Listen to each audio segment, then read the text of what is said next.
یونس نے بیان کیا ابن شہاب سے، وہ ابن کعب بن مالک سے، اور انہیں جابر بن عبداللہ رضی اللہ عنہ نے خبر دی کہ احد کی لڑائی میں ان کے باپ شہید ہو گئے اور قرض چھوڑ گئے۔ قرض خواہوں نے تقاضے میں بڑی شدت کی تو میں نبی کریم صلی اللہ علیہ وسلم کی خدمت میں حاضر ہوا اور آپ سے اس سلسلے میں گفتگو کی۔ آپ نے ان سے فرمایا کہ وہ میرے باغ کی کھجور لے لیں جو بھی ہوں، اور میرے والد کو جو باقی رہ جائے وہ قرض معاف کر دیں، لیکن انہوں نے انکار کیا۔ پھر آپ نے میرا باغ انہیں نہیں دیا اور نہ ان کے لیے پھل توڑوائے، بلکہ فرمایا کہ کل صبح میں تمہارے یہاں آؤں گا۔ صبح کے وقت آپ صلی اللہ علیہ وسلم تشریف لائے اور کھجور کے درختوں میں ٹہلتے رہے اور برکت کی دعا فرماتے رہے۔ پھر میں نے پھل توڑ کر قرض خواہوں کے سارے قرض ادا کر دیے اور میرے پاس کھجور بچ بھی گئی۔ اس کے بعد میں رسول کریم صلی اللہ علیہ وسلم کی خدمت میں حاضر ہوا۔ میں نے آپ کو واقعہ کی اطلاع دی۔ حضرت عمر رضی اللہ عنہ بھی وہیں بیٹھے ہوئے تھے۔ آپ نے ان سے فرمایا، عمر سن رہے ہو؟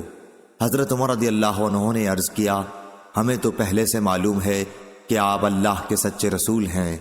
قسم خدا کی اس میں کسی شک و شبے کی گنجائش ہی نہیں کہ آپ اللہ کے سچے رسول ہیں۔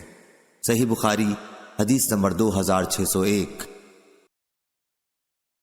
یحییٰ بن قزا نے بیان کیا، کہا ہم سے امام مالک نے، وہ ابو حازم سے، وہ سہل بن سعد سے، کہ نبی کریم صلی اللہ علیہ وسلم کی خدمت میں پینے کو کچھ لایا گیا، دودھ یا پانی۔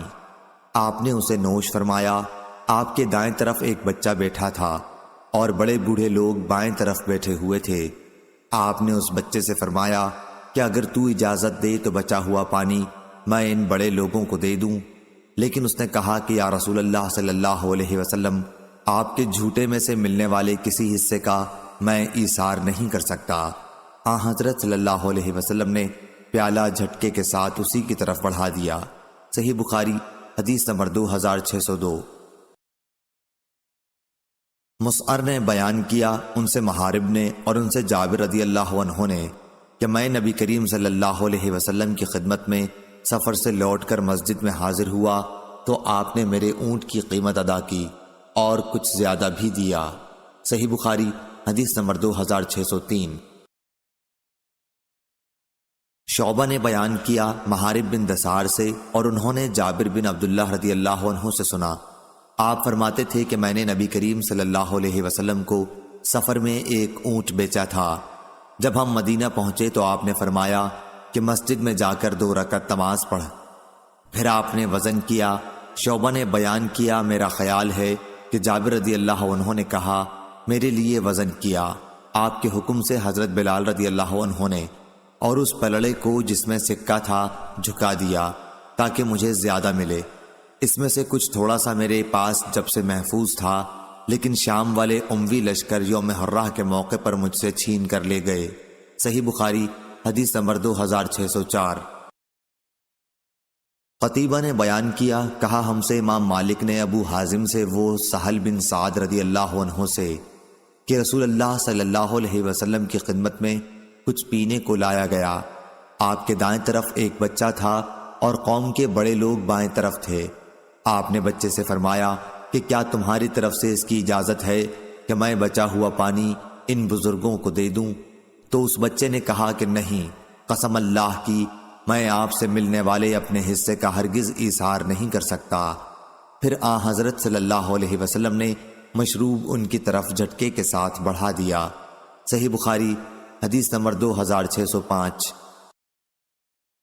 عبداللہ بن عثمان بن جبلہ نے بیان کیا، انہوں نے کہا کہ مجھے میرے باپ نے خبر دی شعبہ سے، ان سے سلمہ نے بیان کیا کہ میں نے ابو سلمہ رضی اللہ عنہ سے سنا، اور ان سے ابو ہریرہ رضی اللہ عنہ نے کہا کہ ایک شخص کا رسول اللہ صلی اللہ علیہ وسلم پر قرض تھا۔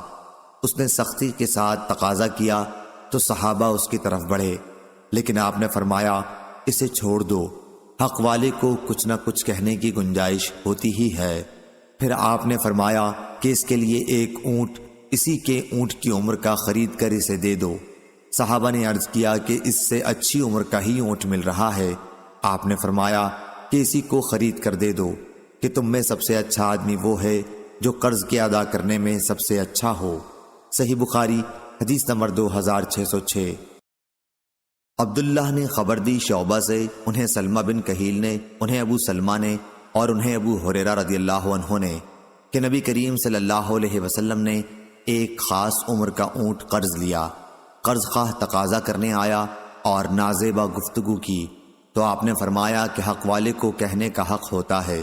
پھر آپ نے اس سے اچھی عمر کا اونٹ اسے دلا دیا اور فرمایا کہ تم میں افضل وہ ہے جو ادا کرنے میں سب سے بہتر ہو۔ صحیح بخاری حدیث نمبر 2609۔ ابن عینہ نے بیان کیا عمروں سے اور ان سے ابن عمر رضی اللہ عنہ نے کہ وہ سفر میں نبی کریم صلی اللہ علیہ وسلم کے ساتھ تھے اور عمر رضی اللہ عنہ کے ایک سرکش اونٹ پر سوار تھے۔ وہ اونٹ حضرت صلی اللہ علیہ وسلم سے بھی آگے بڑھ جایا کرتا تھا، اس لیے ان کے والد عمر رضی اللہ عنہ کو تنبیہ کرنی پڑتی تھی کہ اے عبداللہ، نبی کریم صلی اللہ علیہ وسلم سے آگے کسی کو نہ ہونا چاہیے۔ پھر نبی کریم صلی اللہ علیہ وسلم نے فرمایا کہ عمر اسے مجھے بیچ دے۔ عمر رضی اللہ عنہ نے عرض کیا یہ تو آپ ہی کا ہے۔ حضرت صلی اللہ علیہ وسلم نے اسے خرید لیا۔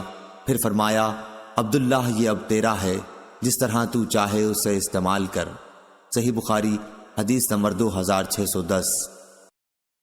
عبداللہ بن عمر رضی اللہ عنہ نے بیان کیا کہ ہم نبی کریم صلی اللہ علیہ وسلم کے ساتھ ایک سفر میں تھے اور میں ایک سرکش اونٹ پر سوار تھا۔ نبی کریم صلی اللہ علیہ وسلم نے عمر رضی اللہ عنہ سے فرمایا کہ یہ اونٹ مجھے بیچ دے۔ چنانچہ آپ نے اسے خرید لیا اور پھر فرمایا عبداللہ تو یہ اونٹ لے جا، میں نے یہ تجھ کو بخش دیا۔ صحیح بخاری حدیث نمبر 2611۔ ابن عمر رضی اللہ عنہ نے بیان کیا کہ عمر رضی اللہ عنہ نے دیکھا کہ مسجد کے دروازے پر ایک ریشمی ہلا بک رہا ہے۔ آپ نے رسول اللہ صلی اللہ علیہ وسلم سے عرض کیا کہ کیا اچھا ہوتا اگر آپ اسے خرید لیتے اور جمعے کے دن اور وفود کی ملاقات کے مواقع پر اسے زیب تن فرما لیا کرتے۔ حضرت صلی اللہ علیہ وسلم نے اس کا جواب یہ دیا کہ اسے وہی لوگ پہنتے ہیں جن کا آخرت میں کوئی حصہ نہیں ہوگا۔ کچھ دنوں بعد حضرت صلی اللہ علیہ وسلم کے یہاں بہت سے ریشمی ہلے آئے اور آپ نے ایک حلہ ان میں سے حضرت عمر رضی اللہ عنہ کو بھی عنایت فرمایا۔ عمر رضی اللہ عنہ نے اس پر عرض کیا کہ آپ یہ مجھے پہننے کے لیے عنایت فرما رہے ہیں، حالانکہ آپ خود عطارد کے حلوں کے بارے میں جو کچھ فرمانا تھا فرما چکے ہیں۔ آپ نے فرمایا کہ میں نے اسے تمہیں پہننے کے لیے نہیں دیا ہے۔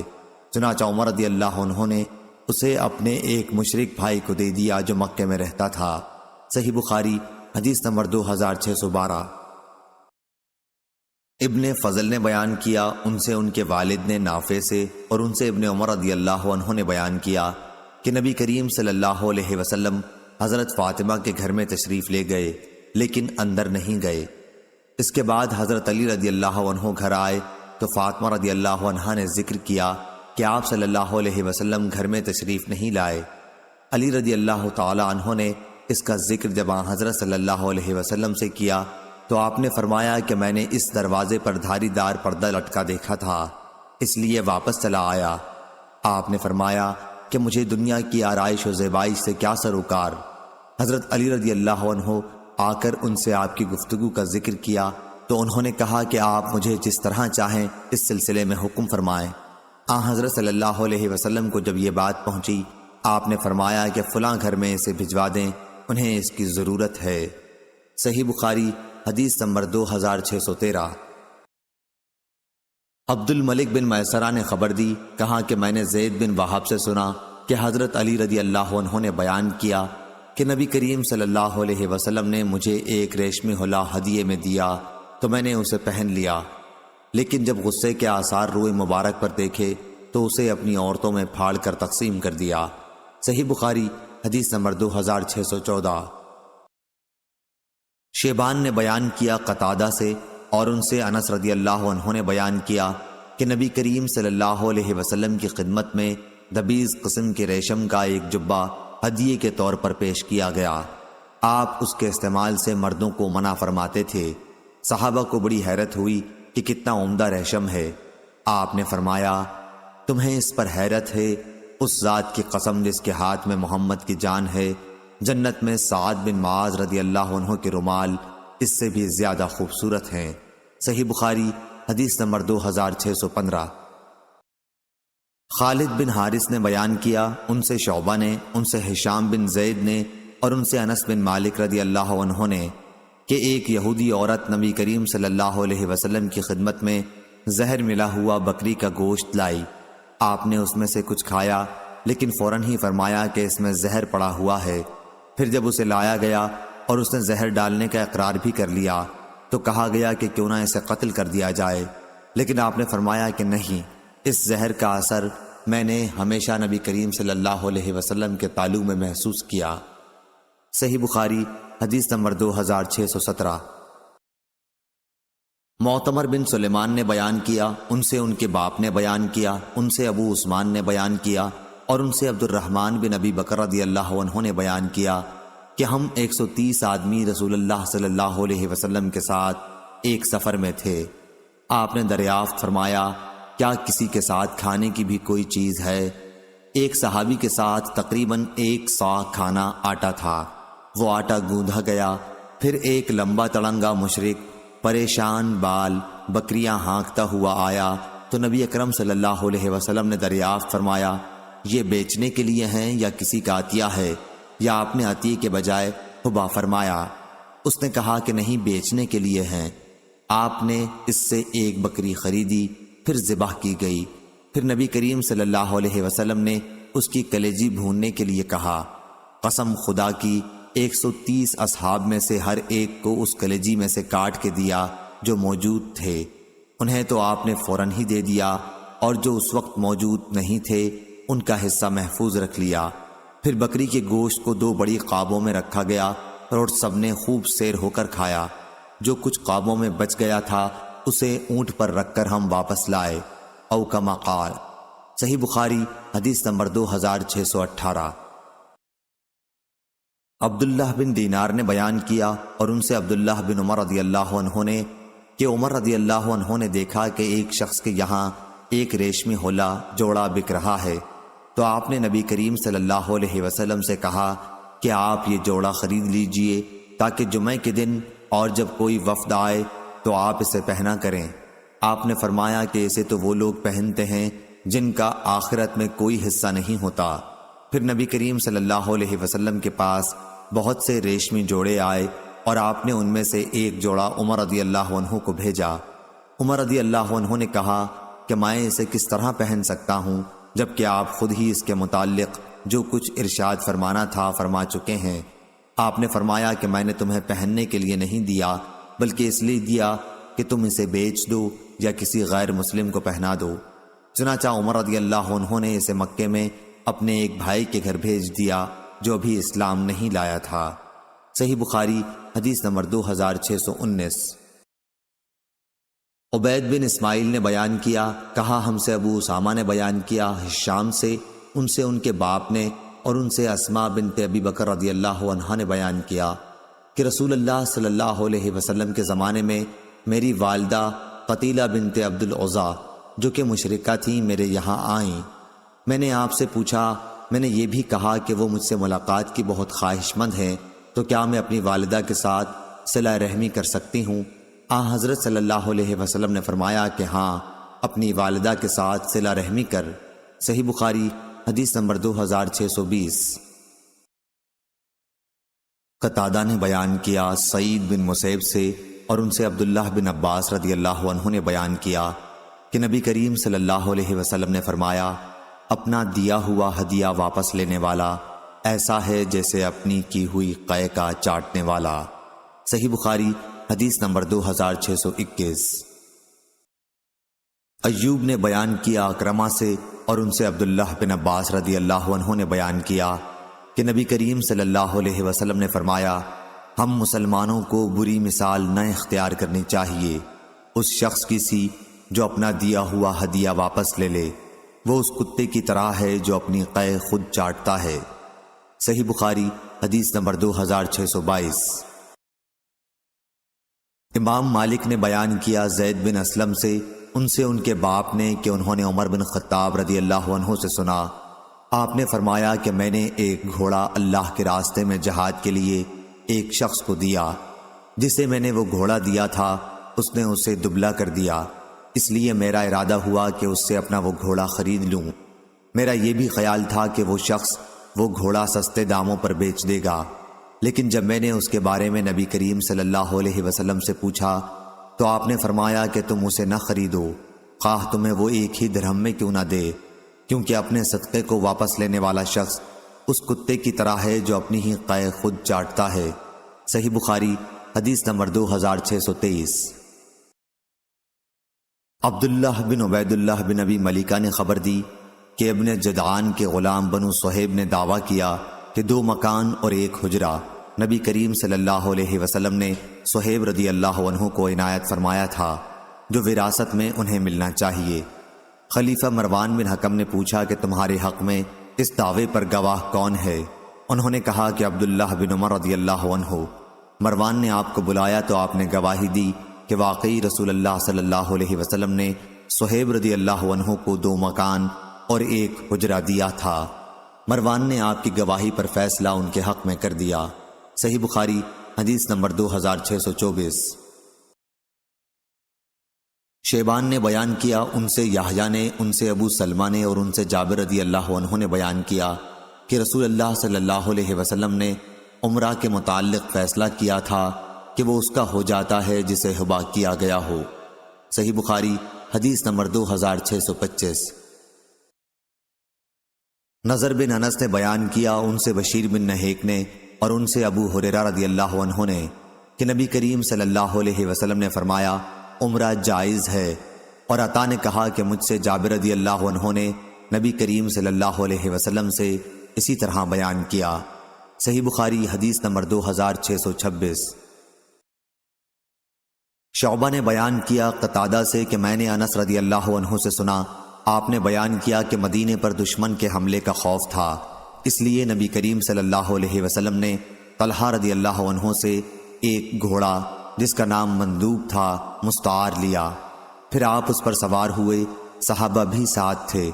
پھر جب واپس ہوئے تو فرمایا ہمیں تو کوئی خطرے کی چیز نظر نہ آئی، البتہ یہ گھوڑا ہم نے سمندر کی طرح تیز دوڑتا پایا۔ صحیح بخاری حدیث نمبر 2627۔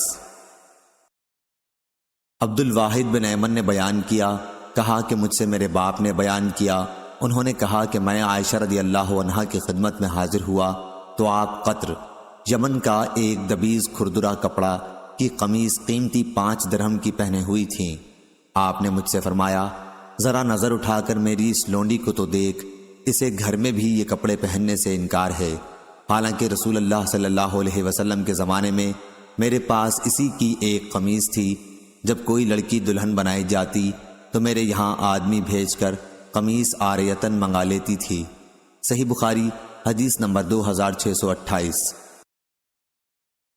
امام مالک نے بیان کیا، ان سے ابو زناد نے، ان سے اعرج نے اور ان سے ابو ہریرہ رضی اللہ عنہ نے کہ رسول کریم صلی اللہ علیہ وسلم نے فرمایا کیا ہی عمدہ ہے یہ ہدیہ اس دودھ دینے والی اونٹنی کا جس نے ابھی حال ہی میں بچہ جنا ہو، اور دودھ دینے والی بکری کا جو صبح و شام اپنے دودھ سے برتن بھر دیتی ہے۔ ہم سے عبداللہ بن یوسف اور اسماعیل نے بیان کیا، ان سے امام مالک نے بیان کیا کہ دودھ دینے والی اونٹنی کا صدقہ کیا ہی عمدہ ہے۔ صحیح بخاری حدیث نمبر 2629۔ ابن وہب نے خبر دی یونس سے، انہوں نے ابن شہاب سے، وہ انس بن مالک رضی اللہ عنہ سے کہ جب مہاجرین مکے سے مدینہ آئے تو ان کے ساتھ کوئی بھی سامان نہ تھا، انصار زمین اور جائیداد والے تھے۔ انصار نے مہاجرین سے یہ معاملہ کر لیا کہ وہ اپنے باغات میں سے انہیں ہر سال پھل دیا کریں گے اور اس کے بدلے مہاجرین ان کے باغات میں کام کیا کریں۔ حضرت انس رضی اللہ عنہ کی والدہ ام سلیم جو عبداللہ بن ابی طلحہ رضی اللہ عنہ کی والدہ بھی تھیں، انہوں نے رسول اللہ صلی اللہ علیہ وسلم کو کھجور کا ایک باغ ہدیہ دے دیا تھا، لیکن آپ نے وہ باغ اپنی لونڈی ام ایمن رضی اللہ عنہا جو اسامہ بن زید رضی اللہ عنہ کی والدہ تھیں عنایت فرما دیا۔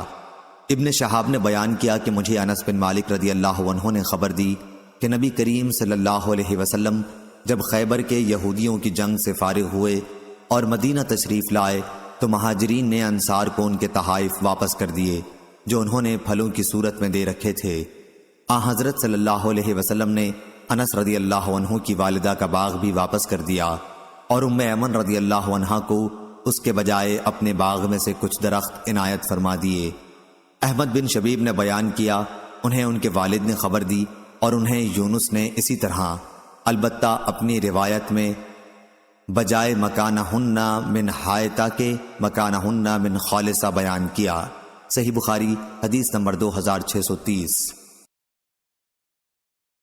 اوزاعی نے بیان کیا حسان بن عطیہ سے، ان سے ابو قبصہ سلولی نے اور انہوں نے عبداللہ بن عمر رضی اللہ عنہ سے سنا، آپ بیان کرتے تھے کہ نبی کریم صلی اللہ علیہ وسلم نے فرمایا، 40 خصلتیں جن میں سب سے اعلیٰ و ارفع دودھ دینے والی بکری کا ہدیہ کرنا ہے، ایسی ہیں کہ جو شخص ان میں سے ایک خصلت پر بھی عامل ہوگا ثواب کی نیت سے اور اللہ کے وعدے کو سچا سمجھتے ہوئے، تو اللہ تعالیٰ اس کی وجہ سے اسے جنت میں داخل کرے گا۔ حسان نے کہا کہ دودھ دینے والی بکری کے ہدیے کو چھوڑ کر ہم نے سلام کا جواب دینا، چھینکنے والے کا جواب دینا اور تکلیف دینے والی چیز کو راستے سے ہٹا دینے وغیرہ کا شمار کیا تو سب 15 خصلتیں بھی ہم شمار نہ کر سکے۔ صحیح بخاری حدیث نمبر 2631۔ جابر رضی اللہ عنہ نے بیان کیا کہ ہم میں سے بہت سے اصحاب کے پاس فالتو زمین بھی تھی، انہوں نے کہا تھا کہ تہائی یا چوتھائی یا نصف کی بٹائی پر ہم کیوں نہ اسے دے دیا کریں۔ اس پر نبی کریم صلی اللہ علیہ وسلم نے فرمایا، جس کے پاس زمین ہو تو اسے خود بونی چاہیے یا پھر کسی اپنے بھائی کو ہدیہ کر دینی چاہیے، اور اگر ایسا نہیں کر سکتا تو پھر زمین اپنے پاس ہی رکھے رہے۔ صحیح بخاری حدیث نمبر 2632۔ ابو سعید خدری رضی اللہ عنہ نے بیان کیا کہ ایک دیہاتی نبی کریم صلی اللہ علیہ وسلم کی خدمت میں حاضر ہوا اور آپ سے ہجرت کے لیے پوچھا۔ آپ نے فرمایا، خدا تم پر رحم کرے، ہجرت کا تو بڑا ہی دشوار معاملہ ہے، تمہارے پاس اونٹ بھی ہے؟ انہوں نے کہا، جی ہاں۔ آپ نے دریافت فرمایا، اور اس کا صدقہ زکوٰۃ بھی ادا کرتے ہو؟ انہوں نے کہا کہ جی ہاں۔ آپ نے دریافت فرمایا، اس میں سے کچھ ہدیہ بھی دیتے ہو؟ انہوں نے کہا جی ہاں۔ آپ نے دریافت فرمایا، تو تم اسے پانی پلانے کے لیے گھاٹ پر لے جانے والے دن دھوتے ہوگے؟ انہوں نے کہا جی ہاں۔ پھر آپ نے فرمایا کہ سمندروں کے پار بھی اگر تم عمل کرو گے تو اللہ تعالیٰ تمہارے عمل میں سے کوئی چیز نہیں چھوڑے گا۔ ایک دیہاتی نے دیگر مہاجرین کی طرح اپنا ملک چھوڑ کر مدینے میں رہنا چاہا۔ آپ جانتے تھے کہ اس سے ہجرت نہ نبھ سکے گی، اس لیے آپ نے فرمایا کہ اپنے ملک میں رہ کر نیک کام کرتا رہے، یہی کافی ہے۔ یہ واقعہ فتح مکہ کے بعد کا ہے، جبکہ ہجرت فرض نہیں رہی تھی۔ صحیح بخاری حدیث نمبر 2633۔ طاؤس نے بیان کیا، کہا کہ مجھ سے ان میں سب سے زیادہ اس مخابرہ کے جاننے والے نے بیان کیا، ان کی مراد ابن عباس رضی اللہ عنہ سے تھی، کہ نبی کریم صلی اللہ علیہ وسلم ایک مرتبہ ایسے کھیت کی طرف تشریف لے گئے جس کی کھیتی لہلہا رہی تھی۔ آپ نے دریافت فرمایا کہ یہ کس کا ہے؟ صحابہ رضی اللہ عنہم نے بتلایا کہ فلاں نے اسے کرائے پر لیا ہے۔ اس پر آپ نے فرمایا کہ اگر وہ ہدیۃً دے دیتا تو وہ اس سے بہتر تھا کہ اس پر ایک مقررہ اجرت وصول کرتا۔ صحیح بخاری حدیث نمبر 2634۔ ابو زناد نے بیان کیا، ان سے رج نے اور ان سے ابو ہریرہ رضی اللہ عنہ نے، کہ رسول اللہ صلی اللہ علیہ وسلم نے فرمایا، ابراہیم علیہ السلام نے سارا کے ساتھ ہجرت کی تو انہیں بادشاہ نے آجر کو یعنی ہاجرہ کو عطیے میں دے دیا۔ پھر وہ واپس ہوئیں اور ابراہیم علیہ السلام سے کہا، دیکھا آپ نے کہ اللہ تعالیٰ نے کافر کو کس طرح ذلیل کیا، اور ایک لڑکی خدمت کے لیے بھی دے دی۔ ابن سیرین نے کہا ان سے ابو ہریرہ رضی اللہ عنہ نے اور ان سے نبی کریم صلی اللہ علیہ وسلم نے کہ بادشاہ نے ہاجرہ کو ان کی خدمت کے لیے دے دیا تھا۔ صحیح بخاری حدیث نمبر 2635۔ سفیان نے خبر دی، کہا کہ میں نے مالک سے سنا، انہوں نے زید بن اسلم سے پوچھا تھا تو انہوں نے بیان کیا کہ میں نے اپنے باپ سے سنا۔ وہ بیان کرتے تھے کہ عمر رضی اللہ عنہ نے کہا، میں نے ایک گھوڑا اللہ کے راستے میں جہاد کے لیے ایک شخص کو دے دیا تھا، پھر میں نے دیکھا کہ وہ اسے بیچ رہا ہے، اس لیے میں نے رسول کریم صلی اللہ علیہ وسلم سے پوچھا کہ اسے واپس میں ہی خرید لوں؟ آپ نے فرمایا، اس گھوڑے کو نہ خرید، اپنا دیا ہوا صدقہ واپس نہ لو۔ صحیح بخاری حدیث نمبر 2636۔ یونس نے بیان کیا اور دوسری سند لیث بن سعد نے بیان کیا کہ مجھ سے یونس نے بیان کیا، ان سے ابن شہاب نے انہیں عروہ ابن مسیب، علقمہ بن وقاص اور عبید اللہ نے عائشہ رضی اللہ عنہا کی حدیث کے متعلق خبر دی، اور ان کی باہم ایک کی بات دوسری کی بات کی تصدیق کرتی ہے کہ جب ان پر تہمت لگانے والوں نے تہمت لگائی تو رسول اللہ صلی اللہ علیہ وسلم نے علی اور اسامہ رضی اللہ عنہ کو اپنی بیوی عائشہ رضی اللہ عنہا کو اپنے سے جدا کرنے کے متعلق مشورہ کرنے کے لیے بلایا، کیونکہ آپ پر اب تک اس سلسلے میں وحی نہیں آئی تھی۔ اسامہ رضی اللہ عنہ نے تو یہ کہا کہ آپ کی زوجہ مطہرہ عائشہ رضی اللہ عنہا میں ہم سوائے خیر کے اور کچھ نہیں جانتے، اور بریرہ رضی اللہ عنہا ان کی خادمہ نے کہا کہ میں کوئی ایسی چیز نہیں جانتی جس سے ان پر عیب لگایا جا سکے، اتنی بات ضرور ہے کہ وہ نوعمر لڑکی ہے کہ آٹا گوندھتی اور پھر جا کے سو رہتی ہیں اور بکری آ کے اسے کھا لیتی ہے۔ رسول کریم صلی اللہ علیہ وسلم نے تہمت کے جھوٹ ثابت ہونے کے بعد فرمایا کہ ایسے شخص کی طرف سے کون عذر خواہی کرے گا جو میری بیوی کے بارے میں بھی مجھے اذیت پہنچاتا ہے۔ قسم اللہ کی، میں نے اپنے گھر میں خیر کے سوا اور کچھ نہیں دیکھا، اور لوگ ایک ایسے شخص کا نام لیتے ہیں جس کے متعلق بھی مجھے خیر کے سوا اور کچھ معلوم نہیں۔ صحیح بخاری حدیث نمبر 2637۔ سالم نے بیان کیا، انہوں نے عبداللہ بن عمر رضی اللہ عنہ سے سنا، آپ کہتے تھے کہ رسول اللہ صلی اللہ علیہ وسلم ابی بن کعب انصاری رضی اللہ عنہ کو ساتھ لے کر کھجور کے اس باغ کی طرف تشریف لے گئے جس میں ابن سیاد تھا۔ جب حضور اکرم صلی اللہ علیہ وسلم باغ میں داخل ہوئے تو آپ درختوں کی آڑ میں چھپ کر چلنے لگے۔ آپ چاہتے تھے کہ ابن سیاد آپ کو دیکھنے نہ پائے اور اس سے پہلے آپ اس کی باتیں سن سکیں۔ ابن سیاد ایک روئی دار چادر میں زمین پر لیٹا ہوا تھا اور کچھ گنگنا رہا تھا۔ ابن سیاد کی ماں نے آن حضرت کو دیکھ لیا کہ آپ درخت کی آڑ لیے چلے آ رہے ہیں، تو وہ کہنے لگی، اے صاف، یہ محمد صلی اللہ علیہ وسلم آ رہے ہیں۔ ابن سیاد ہوشیار ہو گیا۔ رسول اللہ نے فرمایا، اگر اسے اپنے حال پر رہنے دیتی تو بات ظاہر ہو جاتی۔ صحیح بخاری حدیث نمبر 2638۔ سفیان نے بیان کیا ظاہری سے، ان سے عروہ نے اور ان سے عائشہ رضی اللہ عنہا نے کہ رفاع قرظی رضی اللہ عنہا کی بیوی۔ سفیان نے بیان کیا ظاہری سے، ان سے عروہ نے اور ان سے عائشہ رضی اللہ عنہا نے کہ رفاع قرظی رضی اللہ عنہ کی بیوی رسول اللہ صلی اللہ علیہ وسلم کی خدمت میں حاضر ہوئیں اور عرض کیا کہ میں رفاع کے نکاح میں تھی، پھر مجھے انہوں نے طلاق دے دی اور قطعی طلاق دے دی۔ پھر میں نے عبد الرحمن بن زبیر رضی اللہ عنہ سے شادی کر لی، لیکن ان کے پاس تو شرمگاہ اس کپڑے کی گانٹھ کی طرح ہے۔ حضرت صلی اللہ علیہ وسلم نے دریافت کیا، کیا تو رفاع کے پاس دوبارہ جانا چاہتی ہے؟ لیکن تو اس وقت تک ان سے اب شادی نہیں کر سکتی جب تک تو عبد الرحمن بن زبیر کا مزہ نہ چکھ لے اور وہ تمہارا مزہ نہ چکھ لیں۔ اس وقت ابو بکر رضی اللہ عنہ خدمت نبوی میں موجود تھے اور خالد بن سعید بن عاص رضی اللہ عنہ دروازے پر اپنے لیے اندر آنے کی اجازت کا انتظار کر رہے تھے۔ انہوں نے کہا، ابو بکر، کیا اس عورت کو نہیں دیکھتے کہ نبی کریم صلی اللہ علیہ وسلم کے سامنے کس طرح کی باتیں زور زور سے کہہ رہی ہے؟ صحیح بخاری حدیث نمبر 2639۔ عبداللہ بن ابی ملیکہ نے خبر دی اور انہیں عقبہ بن حارث رضی اللہ عنہ نے کہ انہوں نے ابو احاب بن عزیز کی لڑکی سے شادی کی تھی۔ پھر ایک خاتون آئیں اور کہنے لگیں کہ عقبہ کو بھی میں نے دودھ پلایا ہے اور اسے بھی جس سے اس نے شادی کی ہے۔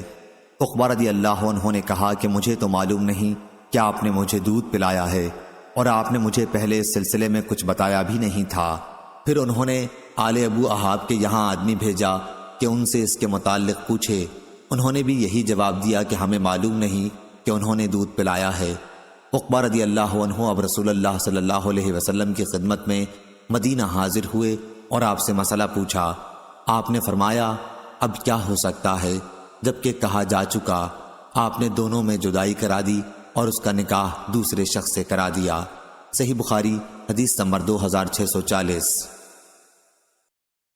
حمید بن عبد الرحمن بن عوف نے بیان کیا، ان سے عبداللہ بن عتبہ اور انہوں نے عمر بن خطاب رضی اللہ عنہ سے سنا۔ آپ بیان کرتے تھے کہ رسول اللہ صلی اللہ علیہ وسلم کے زمانے میں لوگوں کا وحی کے ذریعے مواخذہ ہو جاتا تھا، لیکن اب وحی کا سلسلہ ختم ہو گیا اور ہم صرف انہی امور میں مواخذہ کریں گے جو تمہارے عمل سے ہمارے سامنے ظاہر ہوں گے۔ اس لیے جو کوئی ظاہر میں ہمارے سامنے خیر کرے گا ہم اسے امن دیں گے اور اپنے قریب رکھیں گے، اس کے باطن سے ہمیں کوئی سروکار نہ ہوگا، اس کا حساب تو اللہ تعالیٰ کرے گا۔ اور جو کوئی ہمارے سامنے ظاہر میں برائی کرے گا تو ہم بھی اسے امن نہیں دیں گے اور نہ ہم اس کی تصدیق کریں گے، خواہ وہ یہی کہتا رہے کہ اس کا باطن اچھا ہے۔ صحیح بخاری حدیث نمبر 2641۔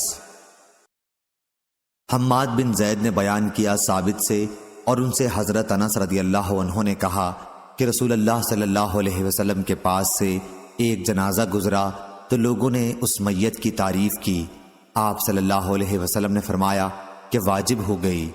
پھر دوسرا جنازہ گزرا تو لوگوں نے اس کی برائی کی یا اس کے سوا اور الفاظ اسی مفہوم کو ادا کرنے کے لیے کہے۔ راوی کو شبہ ہے۔ آپ صلی اللہ علیہ وسلم نے اس پر بھی فرمایا کہ واجب ہو گئی۔ عرض کیا گیا یا رسول اللہ، آپ نے اس جنازے کے متعلق بھی فرمایا کہ واجب ہو گئی اور پہلے جنازے پر بھی یہی فرمایا۔ آپ صلی اللہ علیہ وسلم نے فرمایا کہ ایمان والی قوم کی گواہی بارگاہ الہی میں مقبول ہے، یہ لوگ زمین پر اللہ کے گواہ ہیں۔ صحیح بخاری حدیث نمبر 2642۔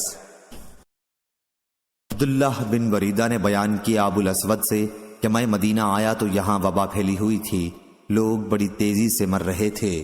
میں حضرت عمر رضی اللہ عنہ کی خدمت میں تھا کہ ایک جنازہ گزرا، لوگوں نے اس میت کی تعریف کی تو حضرت عمر رضی اللہ عنہ نے کہا کہ واجب ہو گئی۔ پھر دوسرا گزرا، لوگوں نے اس کی بھی تعریف کی، حضرت عمر رضی اللہ عنہ نے کہا واجب ہو گئی۔ پھر تیسرا گزرا تو لوگوں نے اس کی برائی کی، حضرت عمر رضی اللہ عنہ نے اس کے لیے بھی یہی کہا کہ واجب ہو گئی۔ میں نے پوچھا امیر المومنین کیا چیز واجب ہو گئی؟ انہوں نے کہا میں نے اسی طرح کہا جس طرح نبی کریم صلی اللہ علیہ وسلم نے فرمایا تھا کہ جس مسلمان کے لیے 4 آدمی اچھائی کی گواہی دے دیں اسے اللہ تعالی جنت میں داخل کرتا ہے۔ ہم نے حضرت صلی اللہ علیہ وسلم سے پوچھا اور اگر 3 دیں؟ آپ نے فرمایا کہ 3 پر بھی۔ ہم نے پوچھا اور اگر 2 آدمی گواہی دیں؟ فرمایا 2 پر بھی۔ پھر ہم نے ایک کے متعلق آپ سے نہیں پوچھا۔ صحیح بخاری حدیث نمبر 2643۔ حکم نے خبر دی، انہیں اوراق بن مالک نے، انہیں عروہ بن زبیر نے اور ان سے عائشہ رضی اللہ عنہا نے بیان کیا کہ پردے کا حکم نازل ہونے کے بعد افلاح رضی اللہ عنہ نے مجھ سے گھر میں آنے کی اجازت چاہی تو میں نے ان کو اجازت نہیں دی۔ وہ بولے کہ آپ مجھ سے پردہ کرتی ہیں حالانکہ میں آپ کا دودھ کا چچا ہوں۔ میں نے کہا کہ یہ کیسے؟ تو انہوں نے بتایا کہ میرے بھائی وائل کی عورت نے آپ کو میرے بھائی ہی کا دودھ پلایا تھا۔ حضرت عائشہ رضی اللہ عنہا نے بیان کیا کہ پھر میں نے اس کے متعلق رسول اللہ صلی اللہ علیہ وسلم سے پوچھا تو آپ نے فرمایا کہ افلاح نے سچ کہا ہے، انہیں اندر آنے کی اجازت دے دیا کرو، ان سے پردہ نہیں۔ صحیح بخاری حدیث نمبر 2644۔ قتادہ نے بیان کیا جابر بن زید سے اور ان سے عبداللہ بن عباس رضی اللہ عنہ نے بیان کیا کہ نبی کریم صلی اللہ علیہ وسلم نے حمزہ رضی اللہ عنہ کے صاحبزادی کے باب میں فرمایا کہ یہ میرے لیے حلال نہیں ہو سکتی۔ جو رشتے نسب کی وجہ سے حرام ہو جاتے ہیں وہی دودھ کی وجہ سے بھی حرام ہو جاتے ہیں، یہ تو میرے رضائی بھائی کی لڑکی ہیں۔ صحیح بخاری حدیث نمبر 2645۔ امام مالک نے خبر دی عبداللہ بن ابی بکر سے، وہ عمرہ بنت عبد الرحمن سے، اور انہیں نبی کریم صلی اللہ علیہ وسلم کی زوجہ مطہرہ اور ام المومنین حضرت عائشہ صدیقہ رضی اللہ عنہا نے خبر دی کہ رسول کریم صلی اللہ علیہ وسلم ان کے یہاں تشریف فرما تھے۔ حضرت عائشہ رضی اللہ عنہا نے ایک صحابی کی آواز سنی جو ام المومنین حفصہ کے گھر میں آنے کی اجازت چاہتا تھا۔ حضرت عائشہ رضی اللہ عنہا نے کہا کہ میں نے کہا یا رسول اللہ میرا خیال ہے یہ حفصہ رضی اللہ عنہا کے دودھ کے چچا ہیں۔ انہوں نے عرض کیا یا رسول اللہ یہ صحابی آپ کے گھر میں جس میں حفصہ رہتی ہیں آنے کی اجازت مانگ رہے ہیں۔ انہوں نے بیان کیا کہ آپ نے فرمایا میرا خیال ہے یہ فلاں صاحب حفصہ کے رضائی چچا ہیں۔ پھر حضرت عائشہ رضی اللہ عنہا نے بھی اپنے ایک رضائی چچا کے متعلق پوچھا کہ اگر فلاں زندہ ہوتے تو کیا وہ بے حجاب میرے پاس آ سکتے تھے؟ رسول اللہ صلی اللہ علیہ وسلم نے فرمایا کہ ہاں، دودھ سے بھی وہ تمام رشتے حرام ہو جاتے ہیں جو نسب کی وجہ سے حرام ہوتے ہیں۔ صحیح بخاری حدیث نمبر 2646۔ سفیان نے خبر دی، انہیں اشعث بن ابو شاہثہ نے، انہیں ان کے والد نے، انہیں مسروق نے اور ان سے عائشہ رضی اللہ عنہا نے بیان کیا کہ نبی کریم صلی اللہ علیہ وسلم گھر میں تشریف لائے تو میرے یہاں ایک صاحب ان کے رضائی بھائی بیٹھے ہوئے تھے۔ آپ نے دریافت فرمایا، عائشہ یہ کون ہے؟ میں نے عرض کیا کہ یہ میرا رضائی بھائی ہے۔ آپ نے فرمایا، عائشہ ذرا دیکھ بھال کر چلو کون تمہارا رضائی بھائی ہے، کیونکہ رضاعت وہی معتبر ہے جو کم سنی میں ہو۔ محمد بن کثیر کے ساتھ اس حدیث کو عبد الرحمن بن مہدی نے سفیان سوری سے روایت کیا ہے۔ صحیح بخاری حدیث نمبر 2647۔ یونس نے بیان کیا، ان سے ابن شہاب نے، انہیں عروہ بن زبیر نے خبر دی کہ ایک عورت نے فتح مکہ پر چوری کر لی تھی، پھر اسے رسول اللہ صلی اللہ علیہ وسلم کی خدمت میں حاضر کیا گیا اور آپ کے حکم کے مطابق اس کا ہاتھ کاٹ دیا گیا۔ حضرت عائشہ رضی اللہ عنہا نے بیان کیا کہ پھر انہوں نے اچھی طرح توبہ کر لی اور شادی کر لی۔ اس کے بعد وہ آتی تھیں تو میں ان کی ضرورت رسول اللہ صلی اللہ علیہ وسلم کی خدمت میں پیش کر دیا کرتی تھی۔ صحیح بخاری حدیث نمبر 2648۔ لیث نے بیان کیا عقیل سے، وہ ابن شہاب سے، ان سے عبید اللہ بن عبداللہ نے اور ان سے زید بن خالد رضی اللہ عنہ نے کہ رسول اللہ صلی اللہ علیہ وسلم نے ان لوگوں کے لیے جو شادی شدہ نہ ہوں اور زنا کریں یہ حکم دیا تھا کہ انہیں 100 کوڑے لگائے جائیں اور 1 سال کے لیے جلا وطن کر دیا جائے۔ صحیح بخاری حدیث نمبر 2649۔ عبداللہ بن مبارک نے خبر دی، کہا ہم کو ابی حیان تیمین یحییٰ بن سعید نے، انہیں شعبی نے اور ان سے نعمان بن بشیر رضی اللہ عنہ نے بیان کیا کہ میری ماں نے میرے باپ سے مجھے ایک چیز ہبہ دینے کے لیے کہا۔ پہلے تو انہوں نے انکار کیا کیونکہ دوسری بیوی کے بھی اولاد تھی، پھر راضی ہو گئے اور مجھے وہ چیز ہبہ کر دی، لیکن ماں نے کہا کہ جب تک آپ نبی کریم صلی اللہ علیہ وسلم کو اس معاملے میں گواہ نہ بنائیں میں اس پر راضی نہ ہوں گی۔ چنانچہ والد میرا ہاتھ پکڑ کر نبی کریم صلی اللہ علیہ وسلم کی خدمت میں حاضر ہوئے۔ میں ابھی 9 عمر تھا۔ انہوں نے عرض کیا کہ اس لڑکے کی ماں عمرہ بنت رواحہ رضی اللہ عنہا مجھ سے ایک چیز اسے ہبہ کرنے کے لیے کہہ رہی ہیں۔ آپ صلی اللہ علیہ وسلم نے دریافت فرمایا، اس کے علاوہ اور بھی تمہارے لڑکے ہیں؟ انہوں نے کہا کہ ہاں ہیں۔ نعمان رضی اللہ عنہ نے بیان کیا، میرا خیال ہے کہ حضرت صلی اللہ علیہ وسلم نے اس پر فرمایا، تو مجھ کو ظلم کی بات پر گواہ نہ بنا۔ اور ابو حریز نے شعبی سے یہ نقل کیا کہ آپ نے فرمایا، میں ظلم کی بات پر گواہ نہیں بنتا۔ صحیح بخاری حدیث نمبر 2650۔ ابو جمرہ نے بیان کیا کہ میں نے زہدم بن مضرب رضی اللہ عنہ سے سنا کہ میں نے عمران بن حسین رضی اللہ عنہ سے سنا، اور انہوں نے بیان کیا کہ رسول اللہ صلی اللہ علیہ وسلم نے فرمایا کہ تم میں سب سے بہتر میرے زمانے کے لوگ صحابہ ہیں، پھر وہ لوگ جو ان کے بعد آئیں گے تابعین، پھر وہ لوگ جو اس کے بھی بعد آئیں گے تبع تابعین۔ عمران نے بیان کیا کہ میں نہیں جانتا حضرت صلی اللہ علیہ وسلم نے 2 زمانوں کا اپنے بعد ذکر فرمایا یا 3 کا۔ پھر آپ نے فرمایا کہ تمہارے بعد ایسے لوگ پیدا ہوں گے جو چور ہوں گے، جن میں دیانت کا نام نہ ہوگا، ان سے گواہی دینے کے لیے نہیں کہا جائے گا، لیکن وہ گواہیاں دیتے پھریں گے، نظریں مانیں گے لیکن پوری نہیں کریں گے، موٹاپا ان میں عام ہوگا۔ صحیح بخاری حدیث نمبر 2651۔ سفیان نے خبر دی منصور سے، انہوں نے ابراہیم نخعی سے، انہیں عبیدہ نے اور ان سے عبداللہ رضی اللہ عنہ نے بیان کیا کہ نبی کریم صلی اللہ علیہ وسلم نے فرمایا، سب سے بہتر میرے زمانے کے لوگ ہیں، پھر وہ لوگ جو اس کے بعد ہوں گے، پھر وہ لوگ جو اس کے بعد ہوں گے، اور اس کے بعد ایسے لوگوں کا زمانہ آئے گا جو قسم سے پہلے گواہی دیں گے اور گواہی سے پہلے قسم کھائیں گے۔ ابراہیم نخعی رحمہ اللہ نے بیان کیا کہ ہمارے بڑے بزرگ شہادت اور عہد کا لفظ زبان سے نکالنے پر ہمیں مارتے تھے۔ صحیح بخاری حدیث نمبر 2652۔ عبداللہ بن منیر نے بیان کیا، کہا ہم نے وہب بن جریر اور عبداللہ بن ابراہیم سے سنا۔ عبداللہ بن منیر نے بیان کیا، کہا ہم نے وہب بن جریر اور عبد الملک بن ابراہیم سے سنا۔ انہوں نے بیان کیا کہ ہم سے شعبہ نے بیان کیا ان سے عبید اللہ بن ابی بکر بن انس نے اور ان سے انس رضی اللہ عنہ نے بیان کیا کہ رسول اللہ صلی اللہ علیہ وسلم سے کبیرہ گناہوں کے متعلق پوچھا گیا تو آپ نے فرمایا کہ اللہ کے ساتھ کسی کو شریک ٹھہرانا، ماں باپ کی نافرمانی کرنا، کسی کی جان لینا اور جھوٹی گواہی دینا۔ اس روایت کے مطابق غندر، ابو عامر، بہز اور عبد الصمد نے شعبہ سے کی ہے۔ صحیح بخاری حدیث نمبر 2653۔ جریری نے بیان کیا، ان سے عبد الرحمن بن ابی بکرہ نے اور ان سے ان کے باپ نے بیان کیا کہ رسول اللہ صلی اللہ علیہ وسلم نے فرمایا، کیا میں تم لوگوں کو سب سے بڑے گناہ نہ بتاؤں؟ 3 بار آپ نے اسی طرح فرمایا۔ صحابہ نے عرض کیا، ہاں یا رسول اللہ۔ آپ نے فرمایا، اللہ کا کسی کو شریک ٹھہرانا، ماں باپ کی نافرمانی کرنا۔ آپ اس وقت تک ٹیک لگائے ہوئے تھے، لیکن اب آپ سیدھے بیٹھ گئے اور فرمایا، ہاں، اور جھوٹی گواہی بھی۔ انہوں نے بیان کیا کہ حضرت صلی اللہ علیہ وسلم نے اس جملے کو اتنی مرتبہ دہرایا کہ ہم کہنے لگے، کاش آپ خاموش ہو جاتے۔ اسماعیل بن ابراہیم نے بیان کیا، ان سے جریری نے بیان کیا اور ان سے عبد الرحمن نے بیان کیا۔ صحیح بخاری حدیث نمبر 2654۔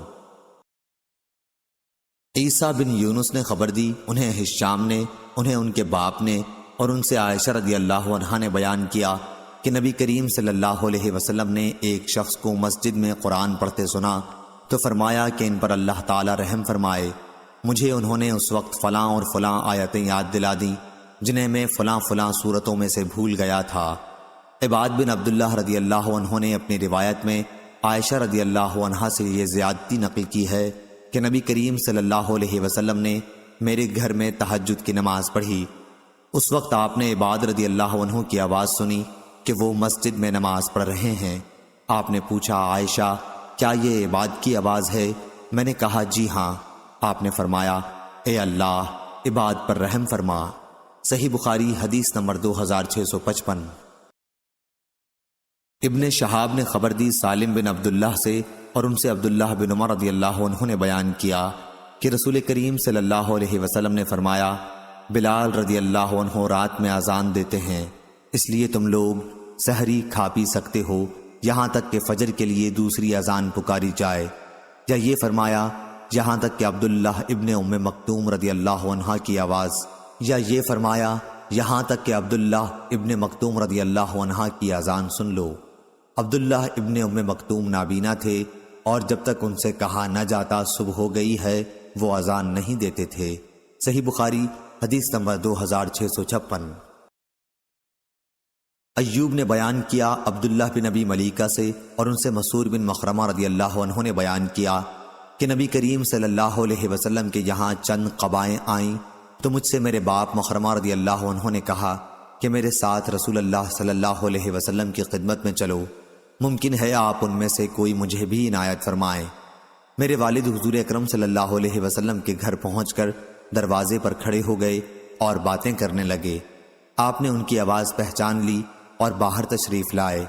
آپ کے پاس ایک قبا بھی تھی، آپ اس کی خوبیاں بیان کرنے لگے اور فرمایا کہ میں نے یہ تمہارے ہی لیے الگ کر رکھی تھی، صرف تمہارے ہی لیے۔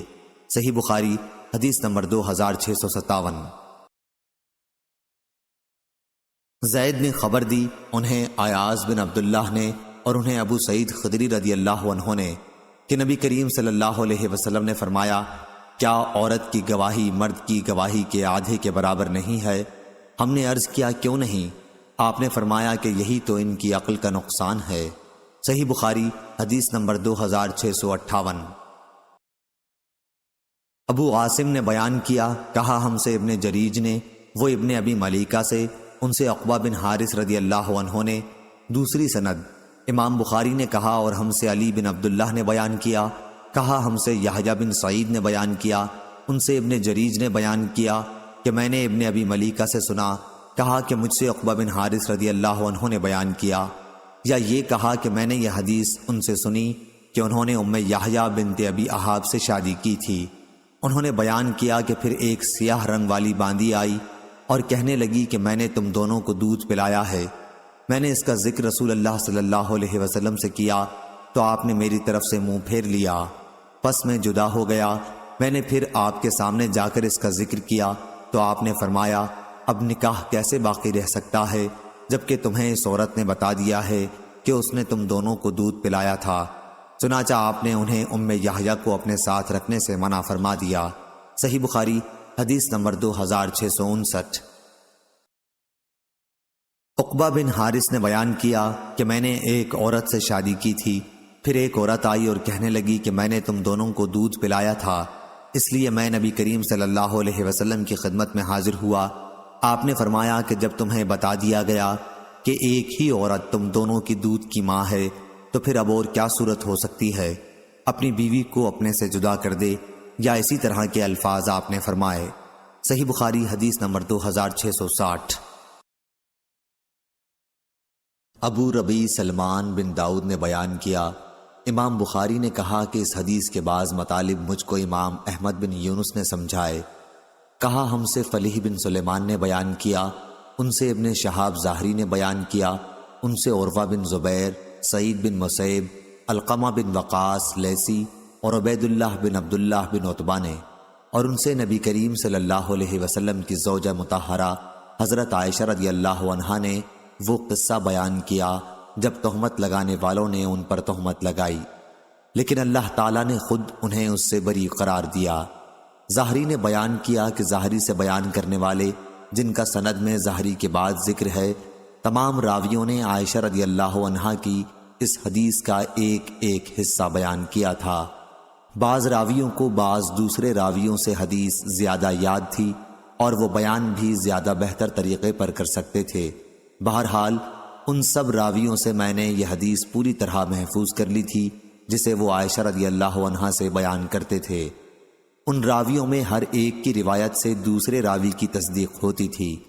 ان کا بیان تھا کہ عائشہ رضی اللہ عنہا نے کہا رسول اللہ صلی اللہ علیہ وسلم جب سفر میں جانے کا ارادہ کرتے تو اپنی بیویوں کے درمیان قرعہ ڈالتے، جس کا پانسا نکلتا سفر میں وہی آپ کے ساتھ جاتی۔ چنانچہ ایک غزوہ کے موقع پر جس میں آپ بھی شرکت کر رہے تھے، آپ صلی اللہ علیہ وسلم نے قرعہ ڈلوایا اور میرا نام نکلا۔ اب میں آپ کے ساتھ تھی۔ یہ واقعہ پردے کی آیت کے نازل ہونے کے بعد کا ہے۔ خیر میں ایک ہودج میں سوار رہتی، اسی میں بیٹھے بیٹھے مجھ کو اتارا جاتا تھا۔ اس طرح ہم چلتے رہے۔ پھر جب رسول اللہ صلی اللہ علیہ وسلم جہاد سے فارغ ہو کر واپس ہوئے اور ہم مدینے کے قریب پہنچ گئے تو ایک رات آپ نے کوچ کا اعلان کروایا۔ میں یہ حکم سنتے ہی اٹھی اور لشکر سے آگے بڑھ گئی۔ جب حاجت سے فارغ ہوئی تو کجاوے کے پاس آ گئی۔ وہاں پہنچ کر جو میں نے اپنا سینہ ٹٹولا تو میرا اظفار کے کالے نگینوں کا ہار موجود نہیں تھا، اس لیے میں وہاں دوبارہ پہنچی جہاں قضائے حاجت کے لیے گئی تھی۔ اس عرصے میں وہ اصحاب جو مجھے سوار کراتے تھے آئے اور میرا ہودج اٹھا کر میرے اونٹ پر رکھ دیا۔ وہ یہی سمجھے کہ میں اس میں بیٹھی ہوں۔ ان دنوں عورتیں ہلکی پھلکی ہوتی تھیں، بھاری بھرکم نہیں۔ گوشت ان میں زیادہ نہیں رہتا تھا کیونکہ بہت معمولی غذا کھاتی تھیں، اس لیے ان لوگوں نے جب ہودج کو اٹھایا تو انہیں اس کے بوجھ میں کوئی فرق معلوم نہیں ہوا۔ میں یوں بھی نوعمر لڑکی تھی، چنانچہ اصحاب نے اونٹ کو ہانک دیا اور خود بھی اس کے ساتھ چلنے لگے۔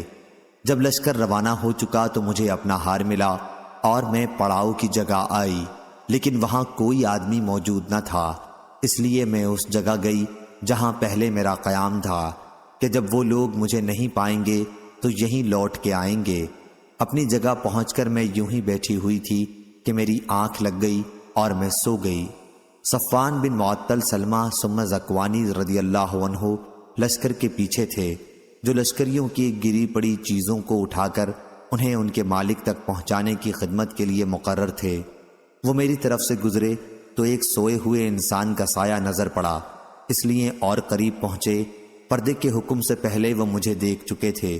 ان کے انا للہ پڑھنے سے میں بیدار ہو گئی۔ آخر انہوں نے اپنا اونٹ بٹھایا اور اس کے اگلے پاؤں کو موڑ دیا تاکہ بلا کسی مدد کے میں خود سوار ہو سکوں۔ چنانچہ میں سوار ہو گئی۔ اب وہ اونٹ پر مجھے بٹھائے ہوئے خود اس کے آگے آگے چلنے لگے۔ اسی طرح ہم جب لشکر کے قریب پہنچے تو لوگ بھری دوپہر میں آرام کے لیے پڑاؤ ڈال چکے تھے۔ اتنی ہی بات تھی جس کی بنیاد پر جسے ہلاک ہونا تھا وہ ہلاک ہوا اور تہمت کے معاملے میں پیش پیش عبداللہ بن ابی ابن سلول منافق تھا۔ پھر ہم مدینے آ گئے اور میں 1 مہینے تک بیمار رہی۔ تہمت لگانے والوں کی باتوں کا خوب چرچا ہو رہا تھا۔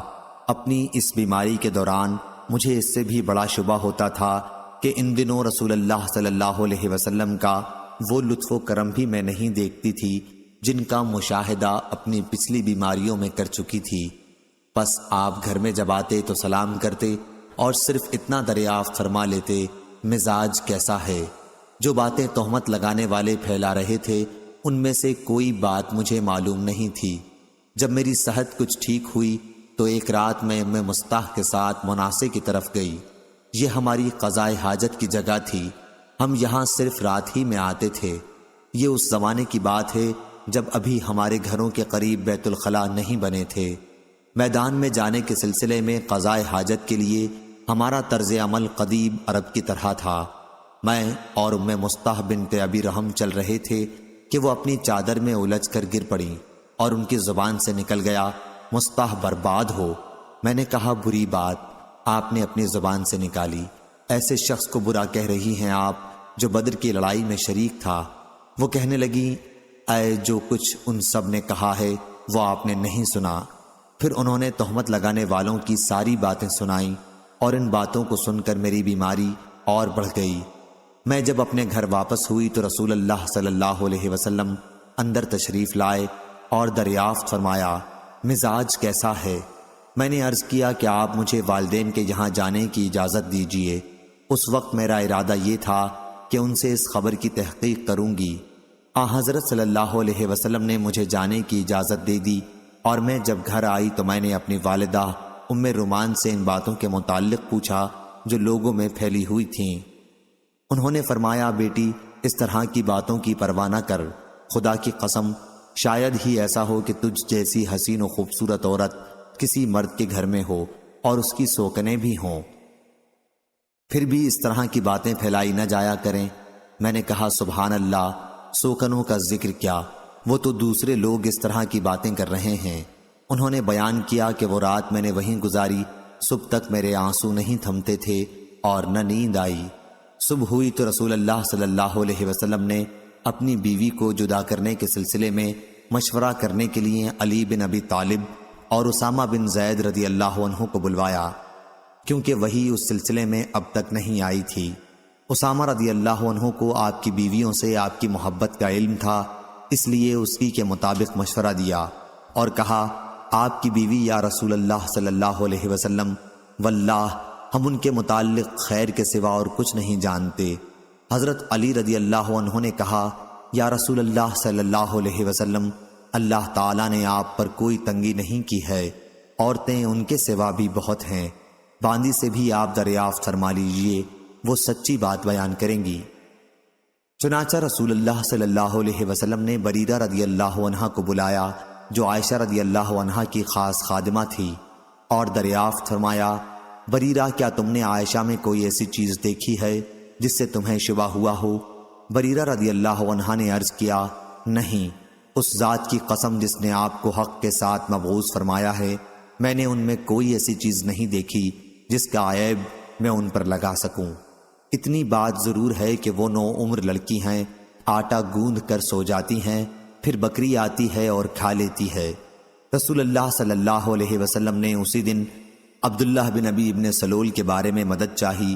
آپ نے فرمایا، ایک ایسے شخص کے بارے میں میری کون مدد کرے گا جس کی اذیت اور تکلیف دہی کا سلسلہ اب میری بیوی کے معاملے تک پہنچ چکا ہے۔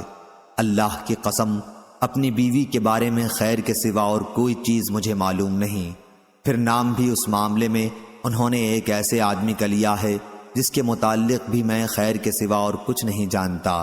خود میرے گھر میں جب بھی وہ آئے ہیں تو میرے ساتھ ہی آئے۔ یہ سن کر سعد بن معاذ رضی اللہ عنہ کھڑے ہوئے اور عرض کیا، کیا رسول اللہ صلی اللہ علیہ وسلم، واللہ میں آپ کی مدد کروں گا۔ اگر وہ شخص جس کے متعلق تہمت لگانے کا آپ نے اشارہ فرمایا ہے اوس قبیلے سے ہوگا تو ہم اس کی گردن مار دیں گے، کیونکہ سعد رضی اللہ عنہ خود قبیلہ اوس کے سردار تھے۔ اور اگر وہ خزرج کا آدمی ہوا تو آپ ہمیں حکم دیں، جو بھی آپ کا حکم ہوگا ہم تعمیل کریں گے۔ اس کے بعد سعد بن عبادہ رضی اللہ عنہ کھڑے ہوئے جو قبیلہ خزرج کے سردار تھے، حالانکہ اس سے پہلے اب تک بہت صالح تھے، لیکن اس وقت سعد بن معاذ رضی اللہ عنہ کی بات پر حمیت سے غصہ ہو گئے تھے، اور سعد بن معاذ رضی اللہ عنہ سے کہنے لگے، خدا کے دوام و بقا کی قسم تم جھوٹ بولتے ہو، نہ تم اسے قتل کر سکتے ہو اور نہ تمہارے اندر اس کی طاقت ہے۔ پھر اسید بن حضیر رضی اللہ عنہ کھڑے ہوئے، سعد بن معاذ رضی اللہ عنہ کے چچا زاد بھائی، اور کہا، خدا کی قسم ہم اسے قتل کر دیں گے اگر رسول اللہ صلی اللہ علیہ وسلم کا حکم ہوا۔ کوئی شبہ نہیں رہ جاتا کہ تم بھی منافق ہو، کیونکہ منافقوں کی طرفداری کر رہے ہو۔ اس پر اوس و خزرج دونوں قبیلوں کے لوگ اٹھ کھڑے ہوئے اور آگے بڑھنے ہی والے تھے کہ رسول اللہ صلی اللہ علیہ وسلم جو ابھی تک ممبر پر تشریف رکھتے تھے ممبر سے اترے اور لوگوں کو نرم کیا۔ اب سب لوگ خاموش ہو گئے اور آپ بھی خاموش ہو گئے۔ میں اس دن بھی روتی رہی، نہ میرے آنسو تھمتے تھے اور نہ نیند آتی تھی۔ پھر میرے پاس میرے ماں باپ آئے، میں 2 راتوں اور 1 دن سے برابر روتی رہی تھی۔ ایسا معلوم ہوتا تھا کہ روتے روتے میرے دل کے ٹکڑے ہو جائیں گے۔ انہوں نے بیان کیا کہ ماں باپ میرے پاس بیٹھے ہوئے تھے کہ ایک انصاری عورت نے اجازت چاہی اور میں نے انہیں اندر آنے کی اجازت دے دی، اور وہ بھی میرے ساتھ بیٹھ کر رونے لگی۔ ہم سب اسی طرح تھے کہ رسول اللہ صلی اللہ علیہ وسلم اندر تشریف لائے اور بیٹھ گئے۔ جس دن سے میرے متعلق وہ باتیں کہی جا رہی تھیں جو کبھی نہیں کہی گئی تھیں، اس دن سے میرے پاس آپ نہیں بیٹھے تھے۔ آپ صلی اللہ علیہ وسلم 1 مہینے تک انتظار کرتے رہے تھے، لیکن میرے معاملے میں کوئی وحی آپ پر نازل نہیں ہوئی تھی۔ عائشہ رضی اللہ عنہا نے بیان کیا کہ پھر آپ صلی اللہ علیہ وسلم نے تشہد پڑھی اور فرمایا، عائشہ تمہارے متعلق مجھے یہ باتیں معلوم ہوئیں، اگر تم اس معاملے میں بری ہو تو اللہ تعالیٰ بھی تمہاری برت ظاہر کر دے گا، اور اگر تم نے گناہ کیا ہے تو اللہ تعالیٰ سے مغفرت چاہو اور اس کے حضور توبہ کرو، کہ بندہ جب اپنے گناہ کا اقرار کر کے توبہ کرتا ہے تو اللہ تعالیٰ بھی اس کی توبہ قبول کرتا ہے۔ جو ہی آپ صلی اللہ علیہ وسلم نے اپنی گفتگو ختم کی، میرے آنسو اس طرح خشک ہو گئے کہ اب ایک قطرہ بھی محسوس نہیں ہوتا تھا۔ میں نے اپنے باپ سے کہا، کیا آپ رسول اللہ صلی اللہ علیہ وسلم سے میرے متعلق کہیے، لیکن انہوں نے کہا، قسم اللہ کی مجھے نہیں معلوم کیا حضرت صلی اللہ علیہ وسلم سے مجھے کیا کہنا چاہیے۔ میں نے اپنی ماں سے کہا کہ رسول اللہ صلی اللہ علیہ وسلم نے جو کچھ فرمایا اس کے متعلق حضور صلی اللہ علیہ وسلم سے آپ ہی کچھ کہیے۔ انہوں نے بھی یہی فرما دیا کہ قسم اللہ کی مجھے معلوم نہیں کہ مجھے رسول اللہ صلی اللہ علیہ وسلم سے کیا کہنا چاہیے۔ انہوں نے بیان کیا کہ میں نوعمر لڑکی تھی، قرآن مجھے زیادہ یاد نہیں تھا۔ میں نے کہا، اللہ گواہ ہے، مجھے معلوم ہوا کہ آپ لوگوں نے بھی لوگوں کی افواہ سنی ہے اور آپ لوگوں کے دلوں میں وہ بات بیٹھ گئی ہے، اور اس کی تصدیق بھی آپ لوگ کر چکے ہیں۔ اس لیے اب اگر میں کہوں کہ میں اس بہتان سے بری ہوں، اور اللہ خوب جانتا ہے کہ میں واقعی اس سے بری ہوں، تو آپ لوگ میرے اس معاملے میں تصدیق نہیں کریں گے۔ لیکن اگر میں گناہ کو اپنے ذمہ لے لوں، حالانکہ اللہ تعالیٰ خوب جانتا ہے کہ میں اس سے بری ہوں، تو آپ لوگ میری بات کی تصدیق کر دیں گے۔ قسم اللہ کی میں اس وقت اپنی اور آپ لوگوں کی کوئی مثال یوسف علیہ السلام کے والد یعقوب علیہ السلام کے سوا نہیں پاتی کہ انہوں نے بھی فرمایا تھا، پس صبر جمیل، صبر ہی بہتر ہے، اور جو کچھ تم کہتے ہو اس معاملے میں میرا مددگار اللہ تعالیٰ ہے۔ اس کے بعد بستر پر میں نے اپنا رخ دوسری طرف کر لیا، اور مجھے امید تھی کہ خود اللہ تعالیٰ میری برت کرے گا، لیکن میرا یہ خیال کبھی نہ تھا کہ میرے متعلق وہی نازل ہوگی۔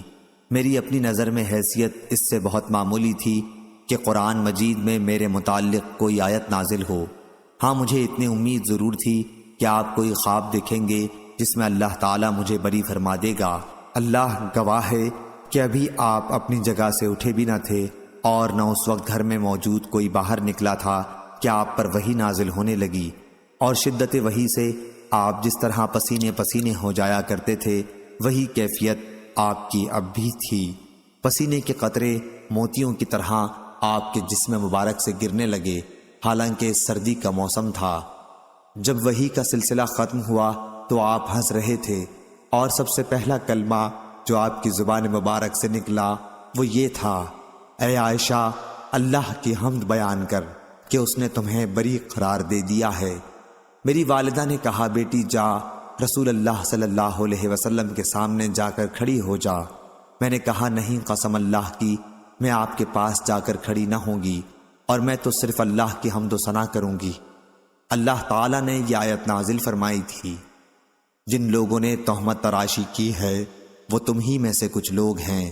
جب اللہ تعالیٰ نے میری برات میں یہ آیت نازل فرمائی تو ابو بکر رضی اللہ عنہ نے، جو مصطح بن اثاثہ رضی اللہ عنہ کے اخراجات قرابت کی وجہ سے خود ہی اٹھاتے تھے، کہا کہ قسم اللہ کی اب میں مصطح پر کبھی کوئی خرچ نہیں کروں گا کہ وہ بھی عائشہ پر تہمت لگانے میں شریک تھا۔ اس پر اللہ تعالیٰ نے یہ آیت نازل کی، تم میں سے صاحب فضل و صاحب مال لوگ قسم نہ کھائیں، اللہ کے ارشاد غفور الرحیم تک۔ ابو بکر رضی اللہ عنہ نے کہا خدا کی قسم بس میری یہی خواہش ہے کہ اللہ تعالیٰ میری مغفرت کر دے۔ چنانچہ مصطح رضی اللہ عنہ کو جو آپ پہلے دیا کرتے تھے وہ پھر دینے لگے۔ رسول اللہ صلی اللہ علیہ وسلم نے زینب بنت حجش رضی اللہ عنہا ام المومنین سے بھی میرے متعلق پوچھا تھا۔ آپ نے دریافت فرمایا کہ زینب تم عائشہ رضی اللہ عنہا کے متعلق کیا جانتی ہو اور کیا دیکھا ہے؟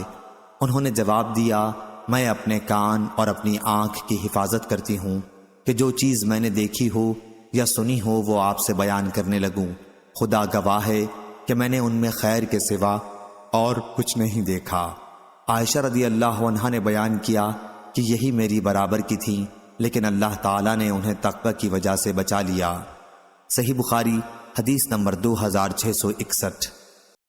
خالد حذا نے بیان کیا، ان سے عبد الرحمن بن ابی بکرہ نے اور ان سے ان کے باپ نے بیان کیا کہ ایک شخص نے رسول کریم صلی اللہ علیہ وسلم کے سامنے دوسرے شخص کی تعریف کی تو آپ نے فرمایا افسوس، تو نے اپنے ساتھی کی گردن کاٹ ڈالی، تو نے اپنے ساتھی کی گردن کاٹ ڈالی۔ کئی مرتبہ آپ نے اسی طرح فرمایا۔ پھر فرمایا کہ اگر کسی کے لیے اپنے کسی بھائی کی تعریف کرنی ضروری ہو جائے تو یوں کہے کہ میں فلاں شخص کو ایسا سمجھتا ہوں، آگے اللہ خوب جانتا ہے، میں اللہ کے سامنے کسی کو بے عیب نہیں کہہ سکتا، میں سمجھتا ہوں وہ ایسا ہے اگر اس کا حال جانتا ہو۔ صحیح بخاری حدیث نمبر 2662۔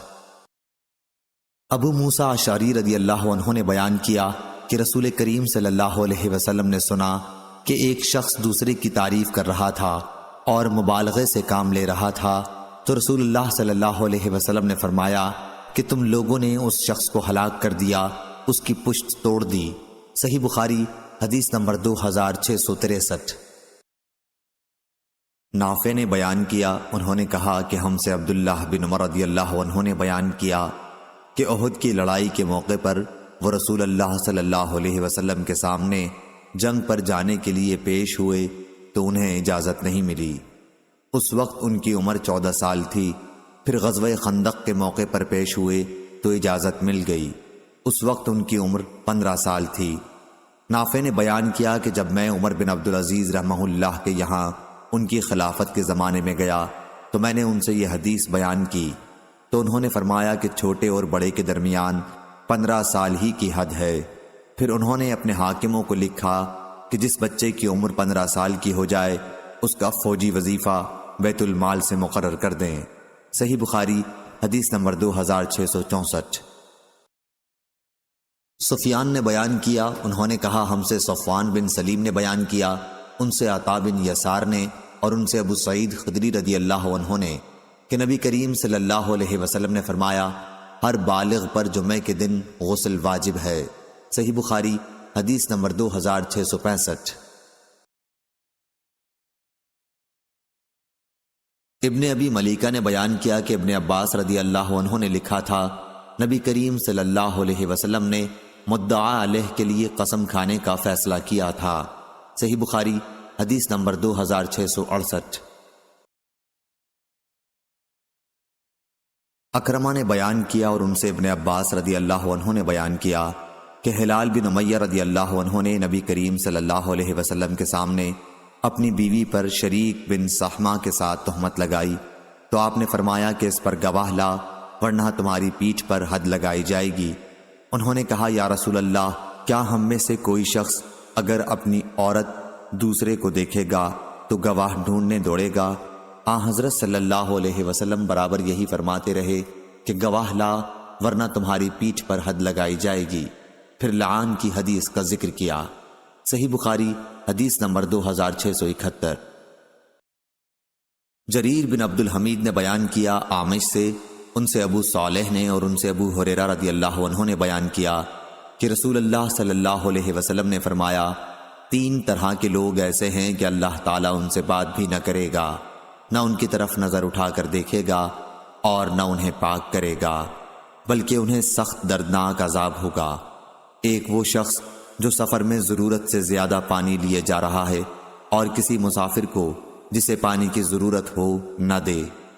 دوسرا وہ شخص جو کسی خلیفۃ المسلمین سے بیعت کرے اور صرف دنیا کے لیے بیعت کرے کہ جس سے اس نے بیعت کی اگر وہ اس کا مقصد پورا کر دے تو یہ بھی وفاداری سے کام لے، ورنہ اس کے ساتھ بیعت و عہد کے خلاف کرے۔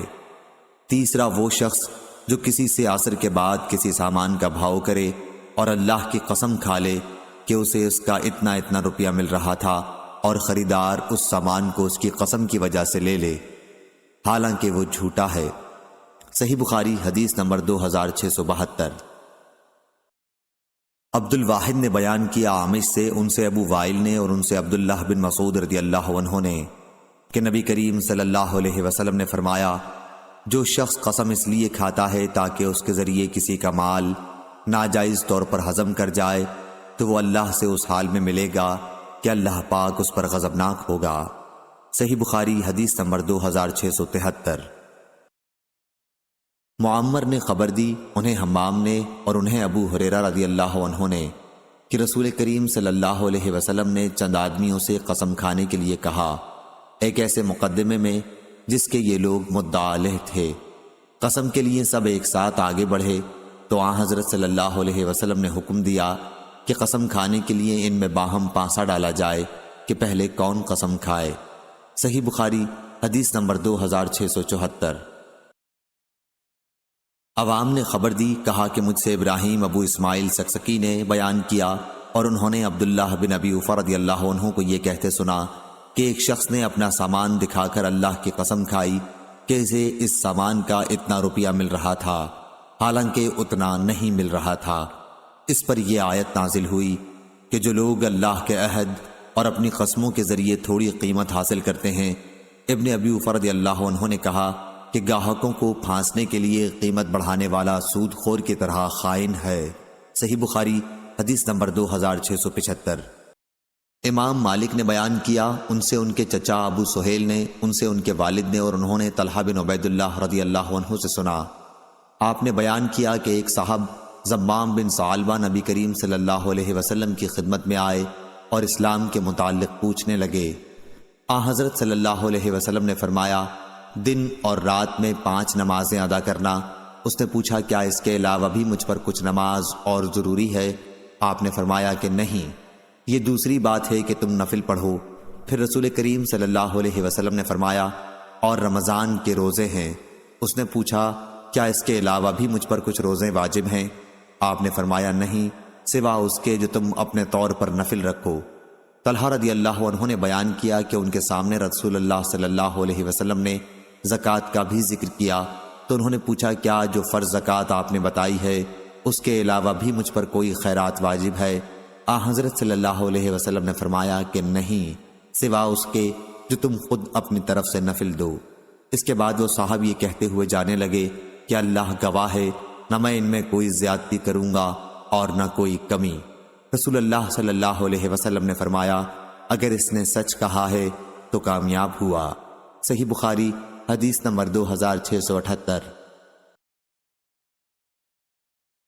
چویریہ نے بیان کیا، انہوں نے کہا کہ نافع نے حضرت عبداللہ بن عمر رضی اللہ عنہ سے بیان کیا کہ نبی کریم صلی اللہ علیہ وسلم نے فرمایا اگر کسی کو قسم کھانی ہی ہے تو اللہ تعالیٰ ہی کی قسم کھائے ورنہ خاموش رہے۔ صحیح بخاری حدیث نمبر 2679۔ عبداللہ بن مسلمہ نے بیان کیا امام مالک سے، ان سے ہشام بن عروہ نے، ان سے ان کے باپ نے، ان سے زینب نے اور ان سے ام سلمہ رضی اللہ عنہا نے کہ رسول کریم صلی اللہ علیہ وسلم نے فرمایا تم لوگ میرے یہاں اپنے مقدمات لاتے ہو اور کبھی ایسا ہوتا ہے کہ ایک تم میں دوسرے سے دلیل بیان کرنے میں بڑھ کر ہوتا ہے، قوت بیانیہ بڑھ کر رکھتا ہے، پھر میں اس کو اگر اس کے بھائی کا حق غلطی سے دلا دوں تو وہ حلال نہ سمجھے، اس کو نہ لے، میں اس کو دوزخ کا ایک ٹکڑا دلا رہا ہوں۔ صحیح بخاری حدیث نمبر 2680۔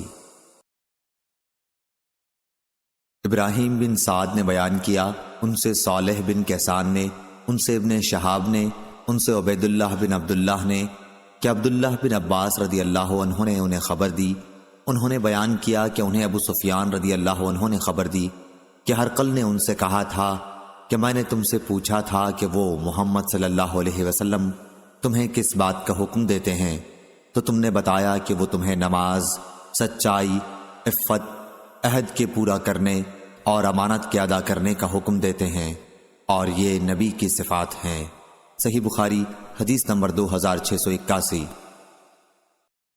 ابو سہیل نافع بن مالک بن ابی عامر نے بیان کیا، ان سے ان کے باپ نے بیان کیا اور ان سے ابو ہریرہ رضی اللہ عنہ نے بیان کیا کہ رسول اللہ صلی اللہ علیہ وسلم نے فرمایا، منافق کی 3 نشانیاں ہیں، جب بات کہی تو جھوٹ کہی، امانت دی گئی تو اس میں خیانت کی، اور وعدہ کیا تو اسے پورا نہیں کیا۔ صحیح بخاری حدیث نمبر 2682۔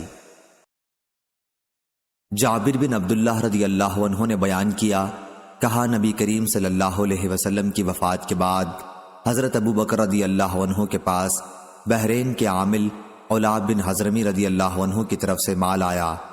ابو بکر رضی اللہ عنہ نے اعلان کرا دیا کہ جس کسی کا بھی نبی کریم صلی اللہ علیہ وسلم پر کوئی قرض ہو یا حضرت صلی اللہ علیہ وسلم کا اس سے وعدہ ہو تو وہ ہمارے پاس آئے۔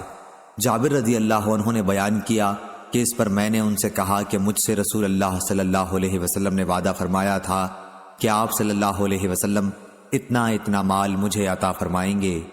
چنانچہ حضرت ابو بکر رضی اللہ عنہ نے 3 مرتبہ اپنے ہاتھ بڑھائے اور میرے ہاتھ پر 500، پھر 500، پھر 500 گن دیے۔ صحیح بخاری حدیث نمبر 2683۔ سعید بن جبیر نے بیان کیا کہ حیرہ کے یہودی نے مجھ سے پوچھا، موسیٰ علیہ السلام نے اپنے مہر کے ادا کرنے میں کون سی مدت پوری کی تھی، یعنی 8 سال کی یا 10 سال کی، جن کا قرآن میں ذکر ہے؟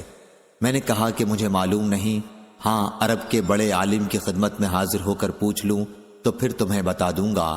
چنانچہ میں نے ابن عباس رضی اللہ عنہ سے پوچھا تو انہوں نے بتایا کہ آپ نے بڑی مدت پوری کی، 10 سال کی، جو دونوں مدتوں میں بہتر تھی۔ رسول اللہ صلی اللہ علیہ وسلم بھی جب کسی سے وعدہ کرتے تو پورا کرتے تھے۔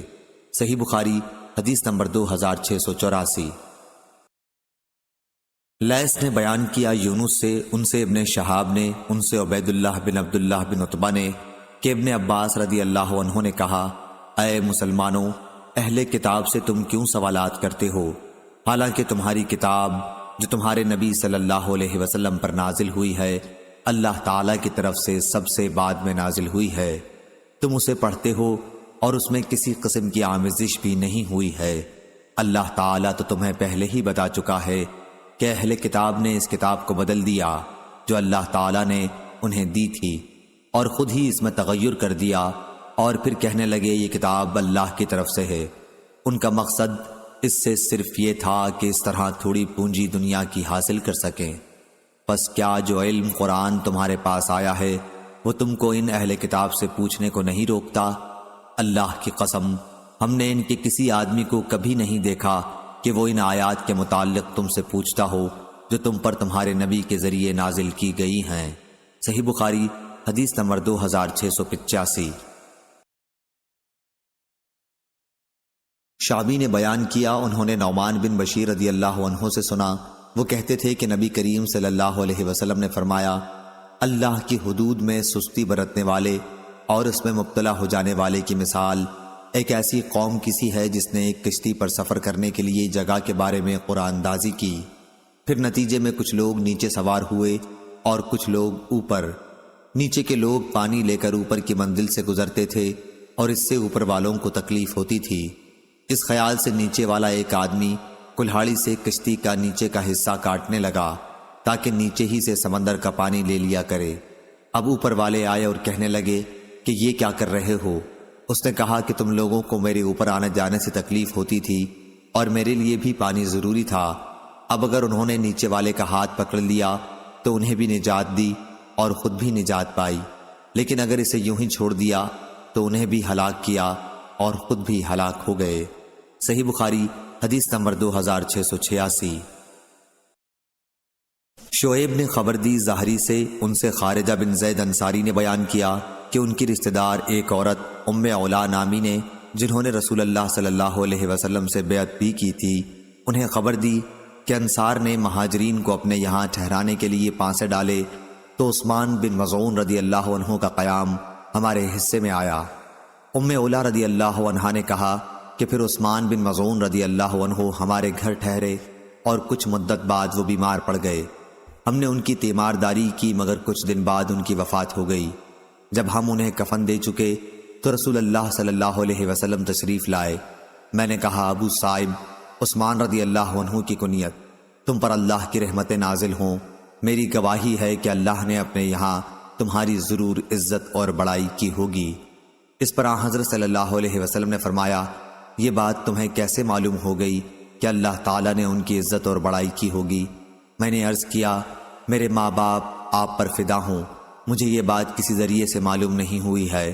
پھر آن حضرت صلی اللہ علیہ وسلم نے فرمایا، عثمان کا جہاں تک معاملہ ہے تو اللہ گواہ ہے کہ ان کی وفات ہو چکی اور میں ان کے بارے میں اللہ سے خیر ہی کی امید رکھتا ہوں، لیکن اللہ کی قسم، اللہ کے رسول ہونے کے باوجود مجھے بھی یہ علم نہیں کہ ان کے ساتھ کیا معاملہ ہوگا۔ ام علا رضی اللہ عنہا کہنے لگیں، اللہ کی قسم، اب اس کے بعد میں کسی شخص کی پاکی بیان نہیں کروں گی۔ اس سے مجھے رنج بھی ہوا کہ آن حضرت صلی اللہ علیہ وسلم کے سامنے میں نے ایک ایسی بات کہی جس کا مجھے حقیقی علم نہیں تھا۔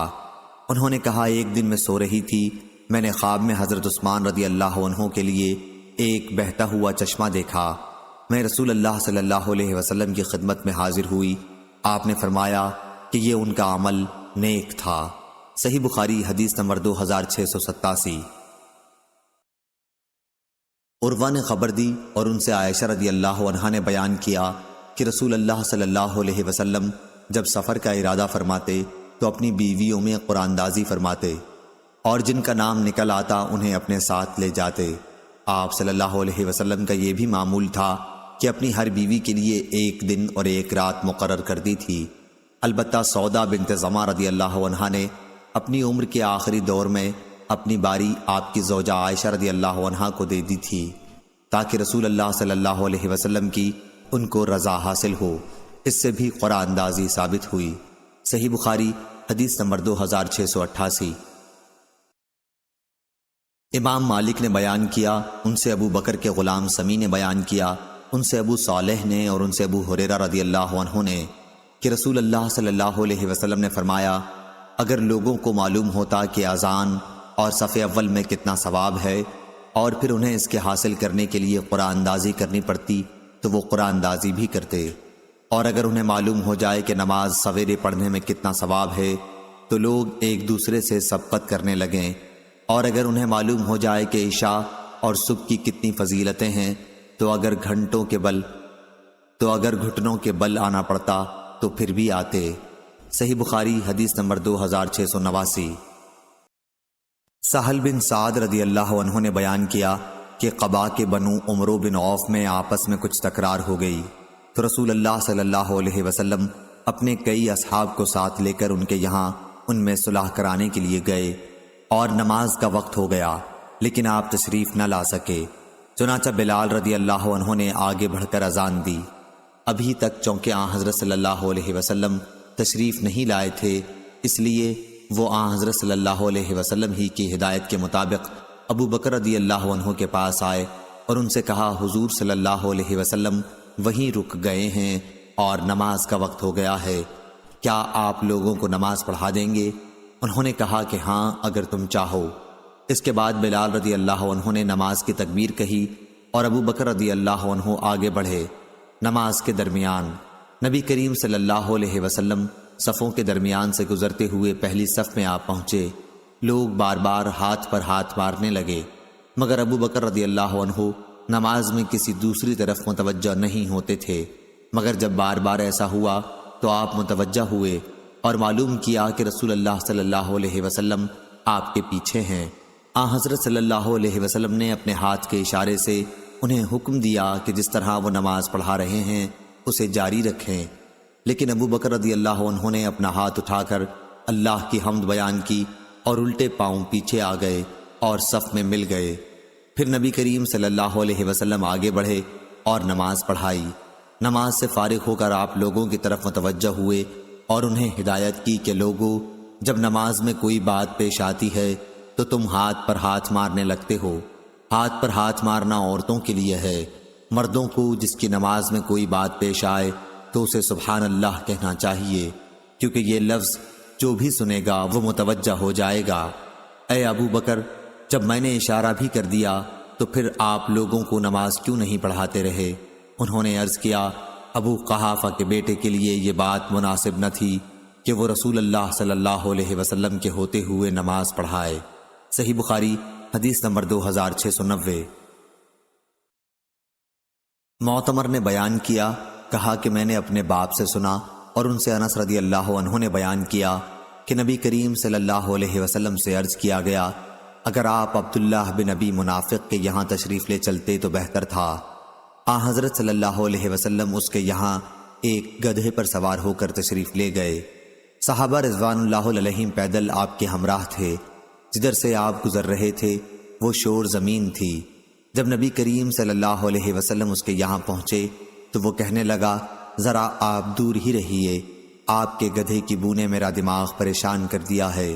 اس پر ایک انصاری صحابی بولے کہ اللہ کی قسم، رسول اللہ صلی اللہ علیہ وسلم کا گدھا تجھ سے زیادہ خوشبودار ہے۔ عبداللہ منافق کی طرف سے اس کی قوم کا ایک شخص ان صحابی کی اس بات پر غصہ ہو گیا اور دونوں نے ایک دوسرے کو برا بھلا کہا۔ پھر دونوں طرف سے دونوں کے حمایتی مشتعل ہو گئے اور ہاتھا پائی، چھڑی اور جوتے تک نوبت پہنچ گئی۔ ہمیں معلوم ہوا ہے کہ یہ آیت اسی موقع پر نازل ہوئی تھی، اگر مسلمانوں کے دو گروہ آپس میں لڑ پڑیں تو ان میں صلح کرا دو۔ صحیح بخاری حدیث نمبر 2691۔ حمید بن عبد الرحمن نے خبر دی کہ ان کی والدہ ام کلثوم بنت عقبہ نے انہیں خبر دی اور انہوں نے نبی کریم صلی اللہ علیہ وسلم کو یہ فرماتے سنا تھا کہ جھوٹا وہ نہیں ہے جو لوگوں میں باہم صلح کرانے کی کوشش کرے اور اس کے لیے کسی اچھی بات کی چغلی کھائے یا اسی سلسلے کی اور کوئی اچھی بات کہہ دے۔ صحیح بخاری حدیث نمبر 2692۔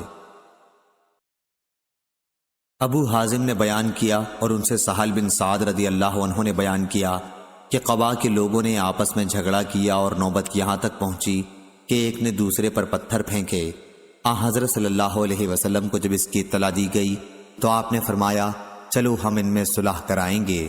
صحیح بخاری حدیث نمبر 2693۔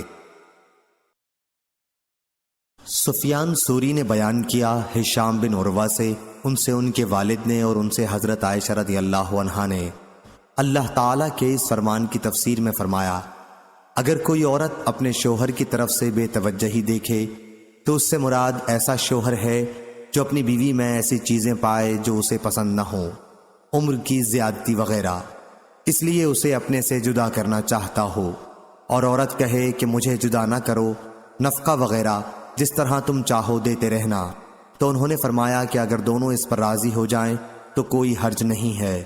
صحیح بخاری حدیث نمبر 2694۔ آپ نے بیان کیا ان سے قاسم بن محمد نے اور ان سے عائشہ رضی اللہ عنہا نے بیان کیا کہ رسول اللہ صلی اللہ علیہ وسلم نے فرمایا، جس نے ہمارے دین میں از خود کوئی ایسی چیز نکالی جو اس میں نہیں تھی تو وہ رد ہے۔ اس کی روایت عبداللہ بن جعفر مخرمی اور عبد الواحد بن ابی عون نے سعد بن ابراہیم سے کی ہے۔ صحیح بخاری حدیث نمبر 2697۔ ابو اسحاق نے بیان کیا انہوں نے برا بن عازب رضی اللہ عنہ سے سنا، آپ نے بیان کیا کہ جب رسول اللہ صلی اللہ علیہ وسلم نے حدیبیہ کی صلح قریش سے کی تو اس کی دستاویز حضرت علی رضی اللہ عنہ نے لکھی تھی۔ انہوں نے اس میں لکھا محمد اللہ کے رسول صلی اللہ علیہ وسلم کی طرف سے۔ مشرکین نے اس پر اعتراض کیا کہ لفظ محمد کے ساتھ رسول اللہ نہ لکھو، اگر آپ رسول ہوتے تو ہم آپ سے لڑتے ہی کیوں؟ حضرت صلی اللہ علیہ وسلم نے حضرت علی رضی اللہ عنہ سے فرمایا، کہ رسول اللہ کا لفظ مٹا دو۔ علی رضی اللہ عنہ نے کہا کہ میں نے کہا کہ میں تو اسے نہیں مٹا سکتا، تو آن حضرت صلی اللہ علیہ وسلم نے خود اپنے ہاتھ سے وہ لفظ مٹا دیا اور مشرکین کے ساتھ اس شرط پر صلح کی کہ آپ اپنے اصحاب کے ساتھ آئندہ سال 3 دن کے لیے مکہ آئیں اور ہتھیار میان میں رکھ کر داخل ہوں۔ شاگردوں نے پوچھا کہ جلبان الصلاح جس کا یہاں ذکر ہے کیا چیز ہوتی ہے؟ تو انہوں نے بتایا کہ میان اور جو چیز اس کے اندر ہوتی ہے اس کا نام جلبان ہے۔ صحیح بخاری حدیث نمبر 2698۔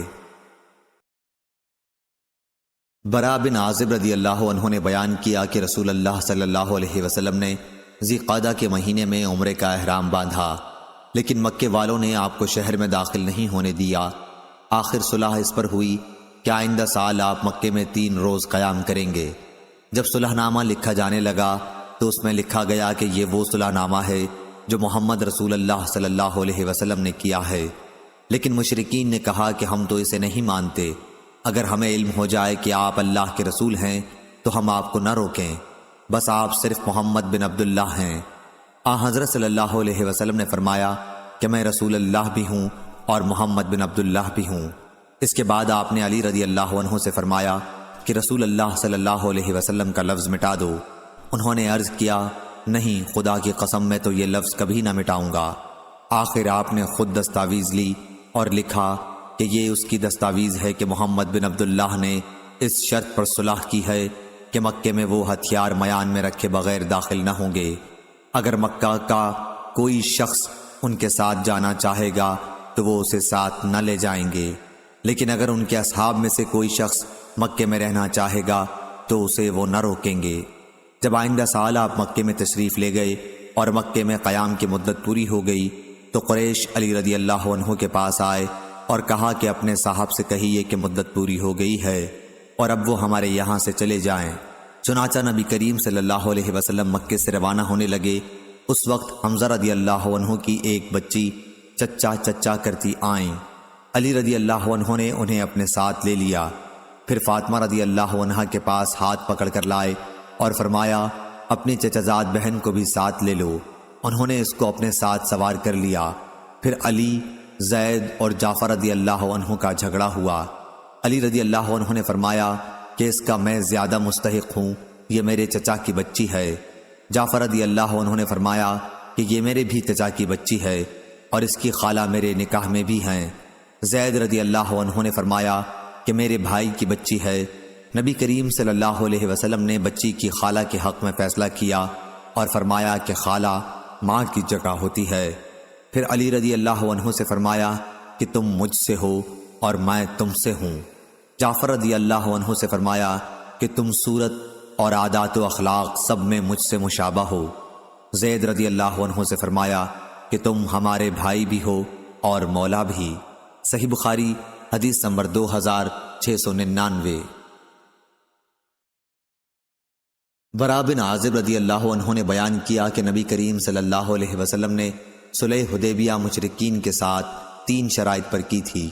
ایک یہ کہ مشرکین میں سے اگر کوئی آدمی حضرت صلی اللہ علیہ وسلم کے پاس آ جائے تو آپ اسے واپس کر دیں گے، لیکن اگر مسلمانوں میں سے کوئی مشرکین کے یہاں پناہ لے گا تو یہ لوگ ایسے شخص کو واپس نہیں کریں گے۔ 2 یہ کہ آپ آئندہ سال مکہ آ سکیں گے اور صرف 3 دن ٹھہریں گے۔ 3 یہ کہ ہتھیار، تلوار، تیر وغیرہ نیام اور ترکش میں ڈال کر ہی مکے میں داخل ہوں گے۔ چنانچہ ابو جندل رضی اللہ عنہ جو مسلمان ہو گئے تھے اور قریش نے ان کو قید کر رکھا تھا، بیڑیوں کو گھسیٹتے ہوئے آئے تو آپ نے انہیں شرائط معاہدے کے مطابق مشرکوں کو واپس کر دیا۔ امام بخاری نے کہا کہ معمل نے سفیان سے ابو جندل کا ذکر نہیں کیا ہے اور البجلبان الصلاح کے بجائے البجلبت الصلاح کے لفظ نقل کیے ہیں۔